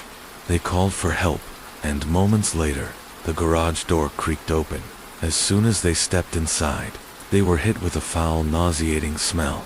At first they assumed it might be Travis's dog, but as they moved upstairs, the odor intensified. They knocked on Travis's bedroom door. No answer. One of his housemates, Zach Billings, emerged from a nearby room. He hadn't seen Travis in a week and believed he had left for a vacation in Cancun with a woman he'd been dating. Zach had a spare key and unlocked the door to Travis's room. What they saw inside was horrifying. A large pool of blood stained the carpet, trailing into the bathroom. And there in the shower, they found Travis's lifeless body, curled in the fetal position. He had suffered 29 stab wounds, a deep throat slash that severed his jugular vein, carotid artery, and trachea, and a gunshot wound above his left eyebrow. Rigor mortis had set in. His fingers and toes had darkened. He had been dead for several days. The group called 911. During the call, they mentioned Travis's ex-girlfriend, Jodi Arias, noting she had displayed concerning behavior in the past. The clues speak when detectives arrived. There were no signs of forced entry. The house was undisturbed, suggesting the killer was someone Travis trusted. Blood spatter marked the hallway and bathroom walls. On one wall, they found a bloody left-hand palm print. Strands of long dark hair, clearly from a woman, were discovered on the bathroom floor and in the shower. But the most chilling clue, a digital camera found soaked in the washing machine. It had seemingly been destroyed, but forensic experts managed to recover several photos from its damaged memory card. The final images were chilling. Taken on June 4th, the photos showed Travis and Jodi Arias in intimate poses just minutes before the murder. The last image, time-stamped 5:29 p.m., showed Travis alive in the shower. Then, there were accidental shots, blurry images, likely taken as the attack began. Jodi Arias, the obsession behind the lenses. The investigation progressed. Jodi Arias's name kept surfacing. Friends told detectives how Travis had ended the relationship months earlier due to Jodi's controlling and obsessive behavior. She had slashed his tires, hacked into his social media, and constantly monitored his phone. But before police could contact her, Jodi called them first. Claiming to be heartbroken over Travis's death, she offered to help. She insisted the last time she saw him was in April, and she had nothing to do with the murder.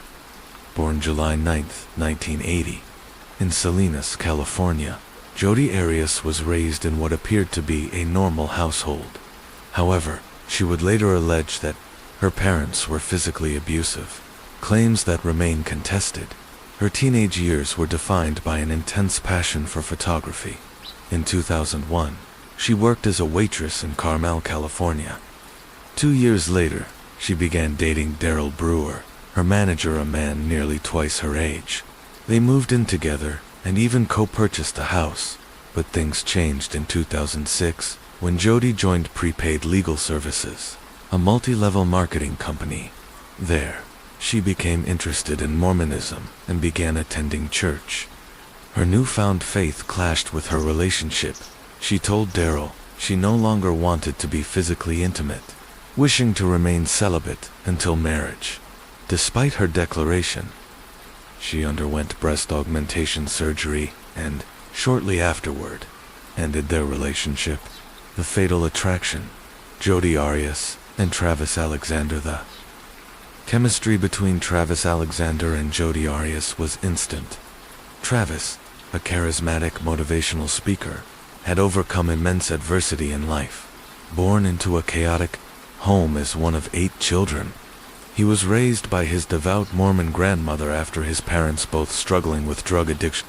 Through faith and relentless hard work, Travis transformed his painful past into a message of perseverance and personal growth, inspiring many through his story.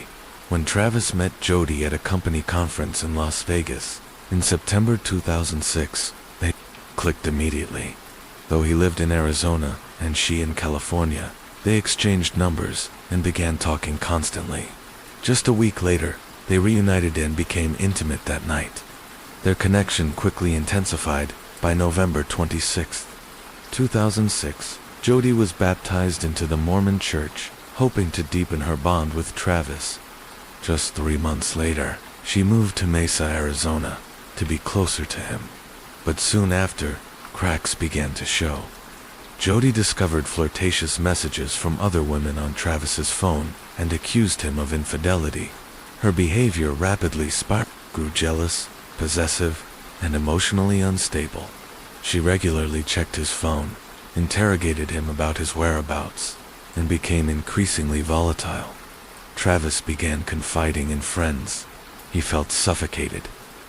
He worried Jodi was pulling him away from his faith and wasn't the partner he once hoped she would be. By June 2007, their relationship officially ended after only 4 months, but it didn't end in practice. They continued to sleep together and travel to company events. Jodi, still convinced they had a future, clung to the hope that Travis would come back to her. Meanwhile, Travis began dating other women, and the situation escalated. He suspected Jodi of vandalizing his property, slashing his tires on 2 separate occasions, and sending anonymous threatening emails to him and his new girlfriend. Friends claimed she once crawled through his doggy door to get inside his house. Despite the harassment, the physical side of their relationship continued. They exchanged explicit photos, and Jodi remained fixated on him. By mid-2008, Travis had told friends that Jodi had hacked into his social media and bank accounts. He said he felt haunted by her presence, trapped, unable to fully escape. The final blow came when Travis invited a new woman, Mimi Hall, to accompany him to Cancun for a business trip originally meant for Jodi. She was furious when she found out the setup, planning the unthinkable. In May 28, 2008, just a week before Travis's murder, Jodi's grandparents' home in Eureka, California, was burglarized. Among the stolen items was a .25 caliber handgun. On June 2nd, Jodi left her grandparents' house at 5:39 a.m. She drove to Redding, California, and rented a car at 8:04 a.m. when offered a flashy red vehicle. She refused, instead requesting something more discreet. She also packed gas canisters, allowing her to drive long distances without refueling at public stations deliberately, avoiding surveillance cameras and credit card traces. Though she told friends she was heading to Utah to meet a colleague, her real destination was Mesa, Arizona, an 11-hour drive from where she started. Between 1 a.m. and 3 p.m. on June 3rd, Jodi called Travis 4 times. He didn't answer. Eventually, he returned her calls, first for 18 minutes, then a longer conversation lasting 41 minutes. What they discussed remains unknown. The cover story begins on June 4th. Jodi arrived in Salt Lake City, Utah, to meet her colleague, Ryan Burns. Immediately, he noticed something was off. Her usual long blonde hair was now a dark brown, and she had cuts on her hands. She casually explained that the injuries were from breaking a glass at work. Despite her strange appearance, Ryan recalled her being unusually cheerful, even flirtatious. That same day, Travis failed to show up for a scheduled conference call. It was unlike him. Concern began to spread. Days passed, Then on June 9th, Travis's friends discovered his decomposing body in his shower. He had been stabbed 29 times, his throat slit, and shot above the left eyebrow. It was a scene of sheer brutality. Jody's command the unraveling lease on June 17. Jody voluntarily gave her DNA and fingerprints to investigators. At the time, she wasn't a primary suspect. Her calm demeanor and apparent willingness to cooperate didn't align with the disturbed behavior described by Travis's friends. But 2 days later, everything changed. Forensic technicians managed to recover deleted photos from the damaged digital camera found in Travis's washing machine. Dated June 4th, they showed Travis and Jody in intimate poses. The final images showed Travis in the shower, alive at 5:29 p.m. minutes later. Accidental photos captured a bloody body on the floor, and one showed a foot and leg believed to be Jody's. When confronted again, Jody insisted she hadn't been in Mesa. She maintained she was in Salt Lake City, and Ryan Burns confirmed seeing her there. But he also noted her dark hair, cuts, and strange behavior. The blood evidence was the turning point. A bloody palm print found at the crime scene contained DNA from both Travis and Jody. By July 15, 2008, investigators had gathered enough evidence to arrest her. During interrogation, Detective Esteban Flores challenged her story. He revealed that her phone had been turned off for 18 hours, exactly during the window of the murder, and that her carefully planned route avoided all surveillance, even when confronted with damning photographic and forensic evidence. Jody denied everything.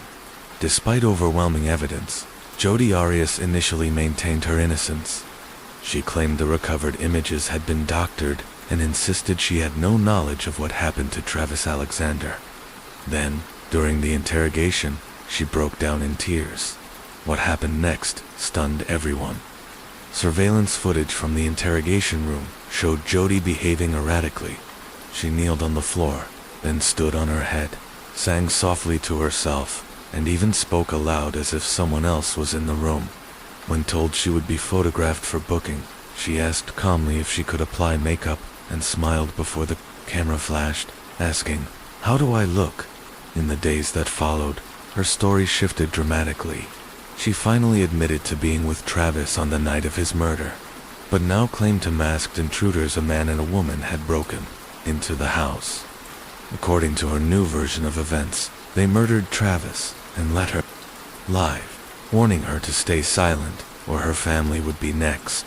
She said she had hidden in a closet and fled after the killers left, but her trembling voice and tears couldn't hide the inconsistencies in her tale. Eventually, Jody changed her story again. This time, she confessed to killing Travis, but claimed it was in self-defense. She alleged that Travis had flown into a violent rage and attacked her.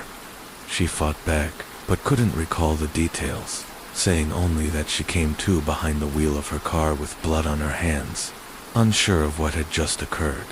The murder and its aftermath. After killing Travis, Jody fled across the desert. Along the way, she changed her clothes and discarded the blood-stained ones in a dumpster. Then she continued on toward Utah as if nothing had happened. Shortly after, she appeared in front of reporters, confidently proclaiming her innocence. She told the media that the evidence would clear her name and boldly declared, "No jury will convict me because I'm innocent." But investigators were already uncovering the truth. The evidence told a much darker story. On June 4th, Jody and Travis had been intimate, taking several photos together. Later, while Travis was in the shower, Jody retrieved a knife she had hidden in her clothing. Under the guise of continuing the photo session, she entered the bathroom. The final image captured Travers sitting in the shower live just moments before the attack. She stabbed him repeatedly, inflicting deep wounds. Defensive injuries showed he tried to fight back. Bleeding heavily, Travis stumbled out of the shower and collapsed against the sink, coughing up blood. He tried to flee down the hallway, but Jody chased him, stabbing him in the back. Then, in a final act of brutality, she pulled his head back and slit his throat, leaving a pool of blood on the carpet. She tried to drag his body back to the bathroom, leaving a bloody palm print later confirmed to contain DNA from both her and Travis. The camera they had used earlier fell to the ground and, by accident, snapped a blurry image of Jody's foot next to Travis's lifeless body. When she saw his body convulsing, she fired one final shot into his forehead. The attack lasted just 2 minutes and 34 seconds. The trial. Jodi Arias's trial began on January 2, 2013. Her defense team argued that she had acted in She admitted to killing Travis, but claimed that he had become enraged after she accidentally dropped his camera. According to her, he attacked her, broke her finger, and she ran to his closet, grabbed a gun she said he owned, and shot him. In a panic, she then stabbed him, though she claimed not to remember how or when. Prosecutors told a very different story. They described the murder as cold, calculated, and premeditated. They pointed to the gas cans she borrowed from her ex-boyfriend, Daryl Brewer, evidence that she intended to drive without stopping, avoiding security cameras, and leaving no paper trail. They showed messages that revealed a toxic, manipulative relationship fueled by obsession, jealousy, and control. Jodi's legal team portrayed her as a victim of long-term abuse and trauma. A psychologist testified that she may have experienced acute stress and memory loss during the killing, but the prosecution's expert countered, diagnosing her with borderline personality disorder, calling her emotionally unstable, manipulative, and prone to extreme behavior.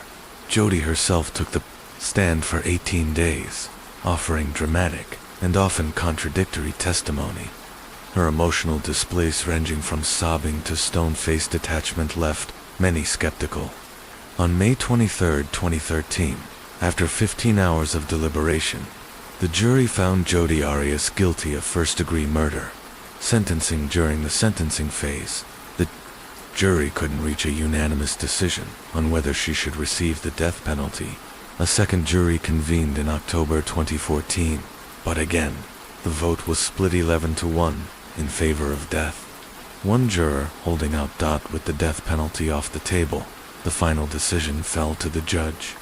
On April 13, 2015, Jodi Arias was sentenced to life in prison without the possibility of parole.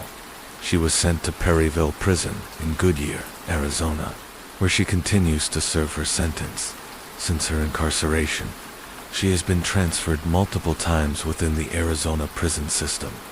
She has made various attempts to reshape the narrative, from media interviews to legal appeals, but none have changed the facts.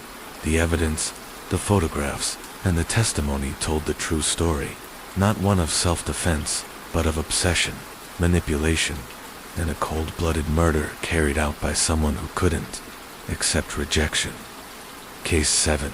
The disappearance of Michelle LaMichelle Law was born on October 12, 1984, in San Diego, California, into a large, loving, and tight-knit family. She lived with her parents, her brother Michael, and their cousin Christine. Their home was always lively, filled with relatives, 15 cousins, numerous aunts, and uncles who came and went regularly. Michelle looked up to her mother, a dedicated nurse, and dreamed of one day following in her footsteps. When her mother passed away, that dream became her mission. Determined to honor her memory, Michelle took on a caregiving role within the family. Her brother Michael recalled how she stepped up with strength and compassion, teaching younger relatives how to cook, how to drive, and offering advice when anyone needed guidance. She was the anchor everyone leaned on. After 5 long years, on a wait list, Michelle was finally accepted into an accelerated 1-year nursing program. By May 2011, she was just 6 months away from graduating with straight A's, and was completing her clinical rotation at the Kaiser Permanente Maternity Ward in Hayward, California. Always smiling, hardworking, and eager to help, Michelle was a shining light in the hospital. On Friday, May 27, 2011, Michelle was working her usual shift. It was the final day for student nurses at the facility, and the mood was light. The weekend was around the corner, and Michelle had made plans to visit friends in Reno around 6:55 p.m. She told her supervisor she was heading to the parking garage to grab something from her car. Surveillance footage captured her walking toward her white Honda SUV parked on the third floor. She paused, changed direction briefly, and then the SUV was seen driving away. Roughly 17 minutes later, by 9 p.m., hospital staff began gathering. The students to close out the shift, but Michelle never returned. Her coat was still in the break room, and her phone rang without answer. She hadn't signed out. Alarmed, her instructor checked the garage with hospital security.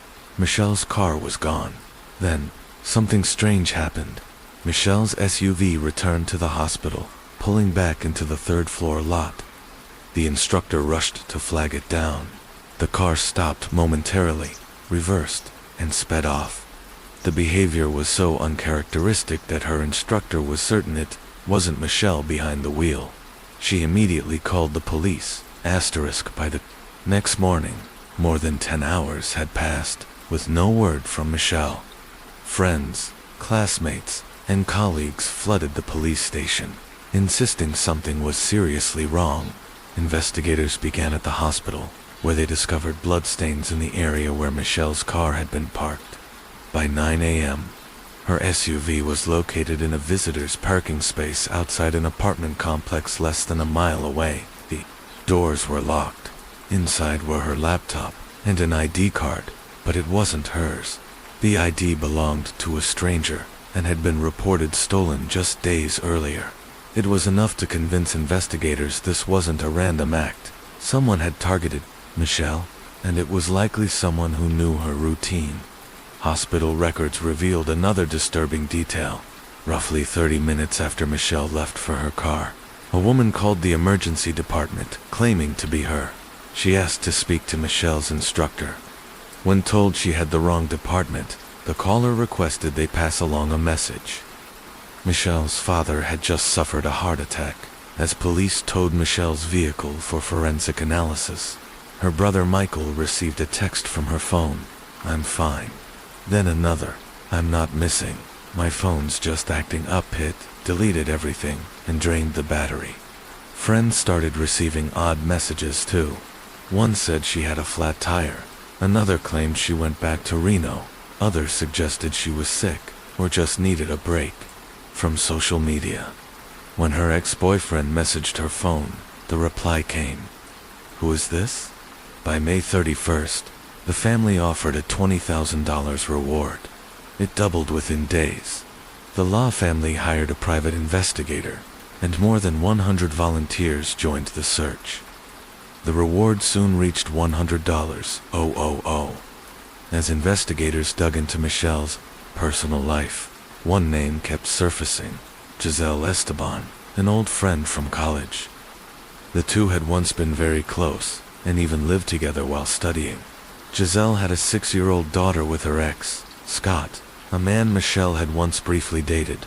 Though the romance with Scott was fleeting, it had ended amicably, and they remained friends. Still, Giselle was convinced something more had happened between them, fueled by jealousy and insecurity. Giselle's behavior toward Michelle had grown increasingly toxic. Michelle refused to cut Scott off just to placate Giselle's paranoia, especially since she was dating someone else entirely by then. Eventually, their friendship deteriorated. When police questioned 27-year-old Giselle Esteban, she didn't hide her resentment toward Michelle. Then detectives turned their attention to Scott. Scott was familiar to everyone in Michelle's circle, and had even joined the search efforts after her disappearance. He appeared heartbroken, sincere, and visibly distressed when speaking with investigators. During questioning, he opened up about his complicated relationship with Giselle. Their time together had been turbulent, marked by frequent arguments and instability. At one point, Giselle left with their daughter and returned to her family's home. Scott, despite their issues, tried to co-parent peacefully and maintain stability for his child. But what investigators would soon learn from Scott would change the course of the entire investigation. Case 7 continued. The disappearance of Michelle Lethe investigation took a sharp turn when detectives gained access to a troubling series of messages sent by Giselle Esteban, many of them filled with anger and directed squarely at Michelle. In one, she wrote, "I hope you find what you're looking for in someone as disgusting as her." Another ominously warned, "Michelle has dug her own grave by being a homer. She won't be a problem much longer." As the messages continued, they became increasingly threatening. "She'll get what she deserves. She won't pass her midterms." Michelle herself had received direct texts from Giselle, including one that read, "If you were ever really a friend to Scott, or me, you'd just leave us alone. You're just the bee, asterisk, asterisk, asterisk, asterisk, who followed me to San Francisco." Then came a chilling piece of evidence. Scott, Giselle's ex, and Michelle's longtime friend, provided investigators with an audio recording from a previous encounter.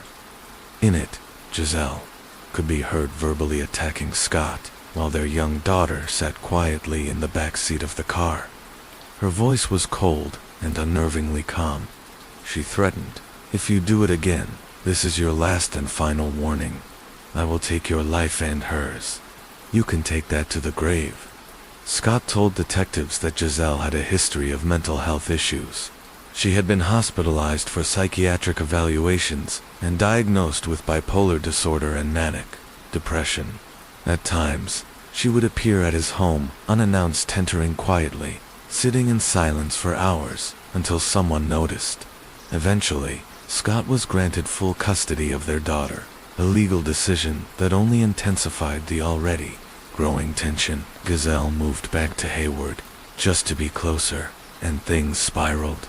In response to escalating threats and unpredictable behavior, a judge issued a restraining order against her, banning her from coming within 100 feet of Scott or his family.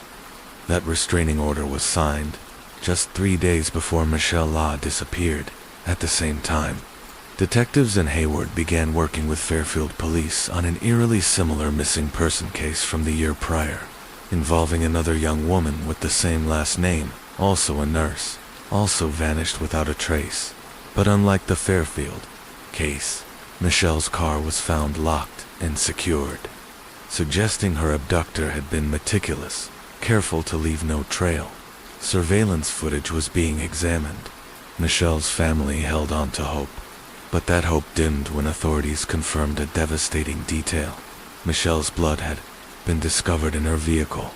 The case was now officially being treated as a homicide.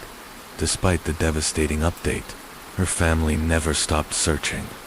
Volunteers and investigators pressed on, with one name continuing to resurface: Giselle Esteban. Detectives brought Giselle in for a formal interview. Now visibly pregnant, she admitted she had been at the hospital the night Michelle disappeared, claiming she'd gone there for a prenatal checkup. When asked about her friendship with Michelle, she acknowledged there had been tension, calling it a betrayal. She was released after the interview, but police remained laser-focused on her movements. They installed a GPS tracker on her vehicle. They believed Giselle hadn't just been involved, she had orchestrated everything. But there was one lingering question: could she have done it alone? Given her physical condition, investigators wondered if she might have had help. The investigation moved quickly. Detectives, along with a forensic team, executed a search of Giselle's apartment. They scoured her car. They combed through trash bins, all while she maintained in media interviews that she had nothing to do with Michelle's disappearance. Then, a new and chilling piece of evidence surfaced from Scott. He contacted police with a disturbing discovery. Michelle's phone had been found in the back seat of his own car. Surveillance and GPS data showed Giselle's vehicle had made several trips to Scott Street, parking outside his home repeatedly in the days after Michelle vanished. Detectives now believed Giselle had planted Michelle's phone there intentionally. The case continued to build. At Michelle's nursing school, entry logs showed a stolen ID badge later recovered in Michelle's car had been used to access the facility on May 26th, just one day before she disappeared. Footage confirmed it. Giselle Esteban, disguised as a prospective student, entered the campus. She roamed the halls, tried locked doors, and wandered into classrooms.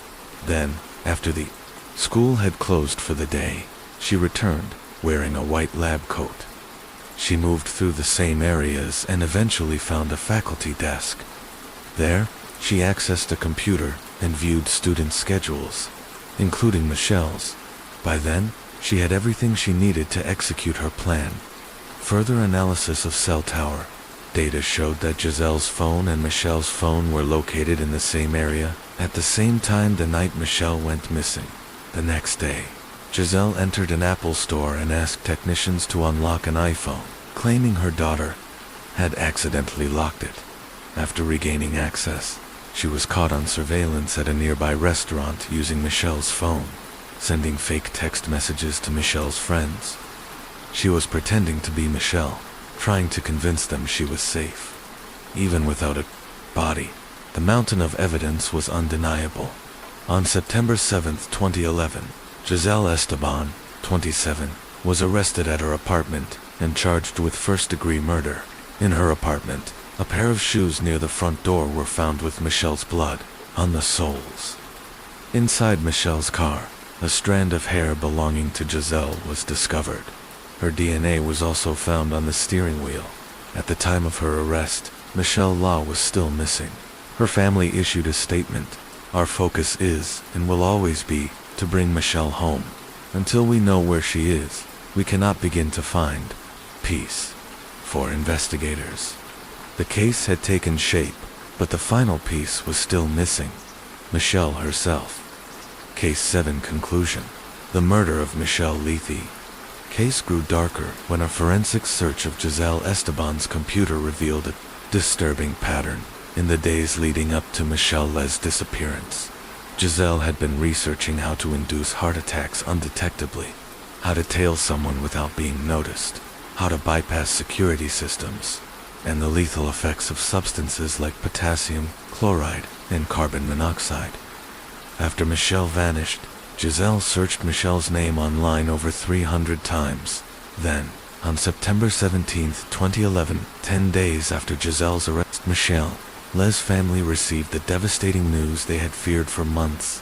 Following nearly 3 agonizing months of exhaustive searching, Michelle's skeletal remains were discovered in a shallow grave in a remote canyon in the San Francisco Bay Area, about 12 miles from Giselle Esteban's residence.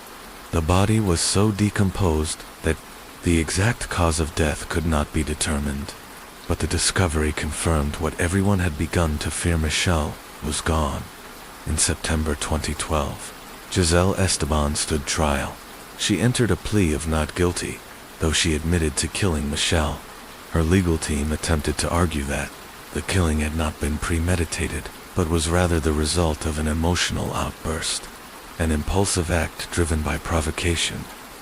They pushed for a verdict of voluntary manslaughter. Throughout the trial, Giselle displayed no emotion. She refused to testify in her own defense, and according to observers, she sat cold, still, and expressionless, even during emotional victim impact statements. Her demeanor was described as unnervingly detached, never once looking at the jury or at Michelle's grieving family. Some facts surrounding the attack remained uncertain. Prosecutors could not definitively prove whether Giselle had waited in a hospital parking garage, knowing Michelle's routine, or if she had lured Michelle there with a fabricated emergency. But their theory was compelling. Using the schedule she had accessed at the school just days earlier, Giselle ambushed Michelle, launching a swift and violent assault, likely with a concealed knife. This theory explained the blood evidence, the brief timeline, and how Giselle managed to move Michelle's body unnoticed, load it into her car, and drive away. The district attorney described the case as not a moment of passion, but one of obsession, jealousy, and premeditated murder. He told the court, "What we have here is a sociopath. This was calculated. This was cold. She struck someone who never saw it coming." The jury agreed. Giselle Esteban was found guilty of first-degree murder. As the verdict was read, she remained stone-faced, showing not a flicker of remorse. In a later interview, she even remarked that if she had been on the jury herself, she would have voted guilty, too. The judge, who had presided over numerous homicide cases in his decades on the bench, called the evidence against Giselle Esteban among the most damning he had ever seen. She was sentenced to 25 years to life in prison. 2 families were left shattered, one destroyed by violence, the other by the fallout of it. During the sentencing phase, Michelle's family gave heart-wrenching statements. Her younger brother, Michael, broke down in tears as he spoke about Michelle's dreams to become a nurse like their late mother, to help others, to live a life filled with compassion. Those dreams were stolen, he said, in the shadows of a hospital parking garage, by someone consumed with jealousy and false assumptions. Prosecutors reiterated that Giselle had become obsessed with the baseless belief that Michelle was trying to steal her boyfriend.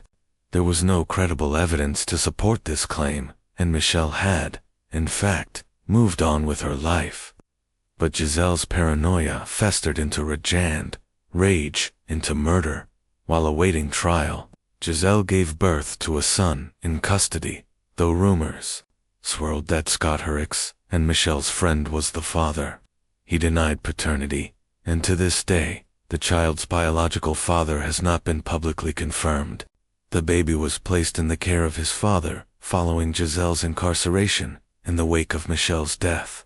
Her family chose purpose over pain. They began volunteering with missing persons organizations, offering hope and guidance to families facing the same helplessness they had endured. Michael said that, although their grief would never fully fade, he found some comfort in imagining Michelle reunited with their mother, watching over them both. That thought, he said, makes things just a little less painful, a little less frightening. Case 8.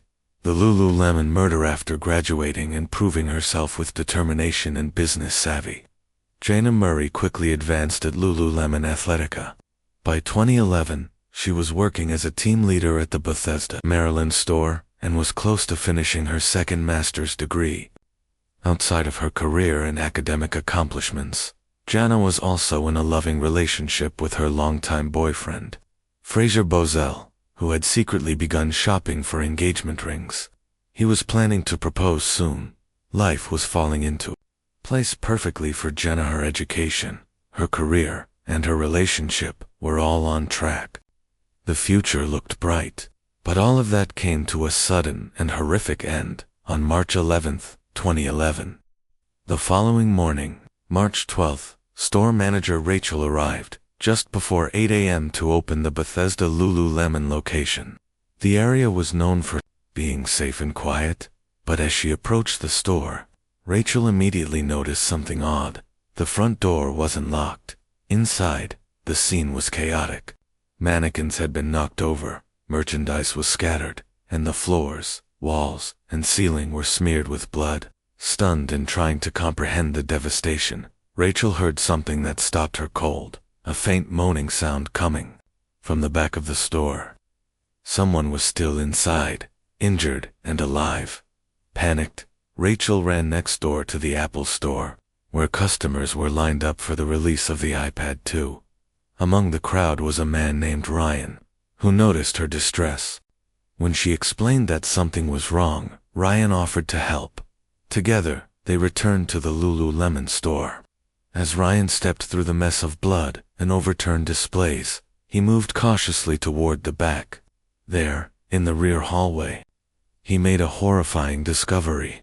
A woman with long blonde hair, lying face down in a pool of blood. Before he could fully process what he was seeing, he heard a soft groan. Someone else was still alive. In the restroom, Ryan found a second woman, badly injured, her hands and ankles bound with zip ties, and blood covering her face and torso. But she was breathing. Ryan rushed to tell Rachel to call 911. Immediately, paramedics and police arrived quickly.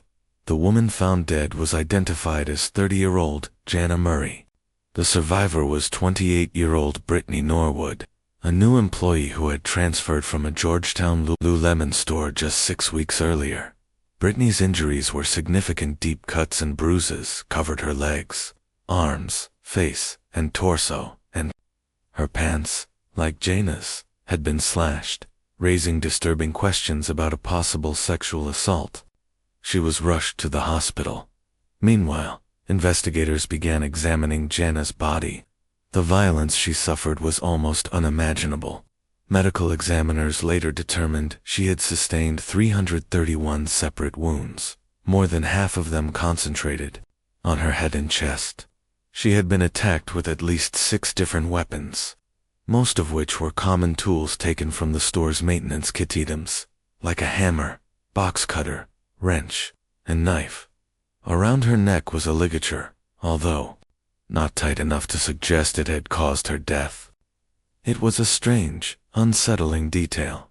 The autopsy revealed that Jana had fought with all her strength. Her body bore over 100 defensive wounds. The fatal injury had been a deep wound to the back of her neck. Blood evidence suggested she had tried to escape. A trail of blood led to the emergency exit, and even the handle was stained with Jana's keys still in the lock. The brutal assault had lasted nearly 20 minutes. The sheer length and ferocity of the attack stunned detectives. Who could do this and why? There were immediate challenges to the investigation. The Lululemon store had no surveillance cameras, and without footage, investigators had no visual record of who came in or out that night. However, across the street, the Apple store had security footage. In it, detectives spotted 2 men dressed in dark clothing, walking past the Lululemon store around the time of the crime. But the footage was grainy, and from a distance, no identification could be made. With no clear leads, investigators turned to Brittany Norwood, the only person who had survived the attack, though visibly traumatized, flinching at touch, and crying. Easily, Brittany eventually shared her story. She explained that she and Jana had worked the closing shift on March 11th.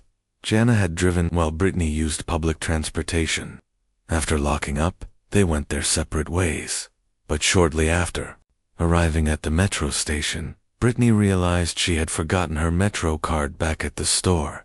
She called another coworker to get Jana's number, then phoned Jana directly.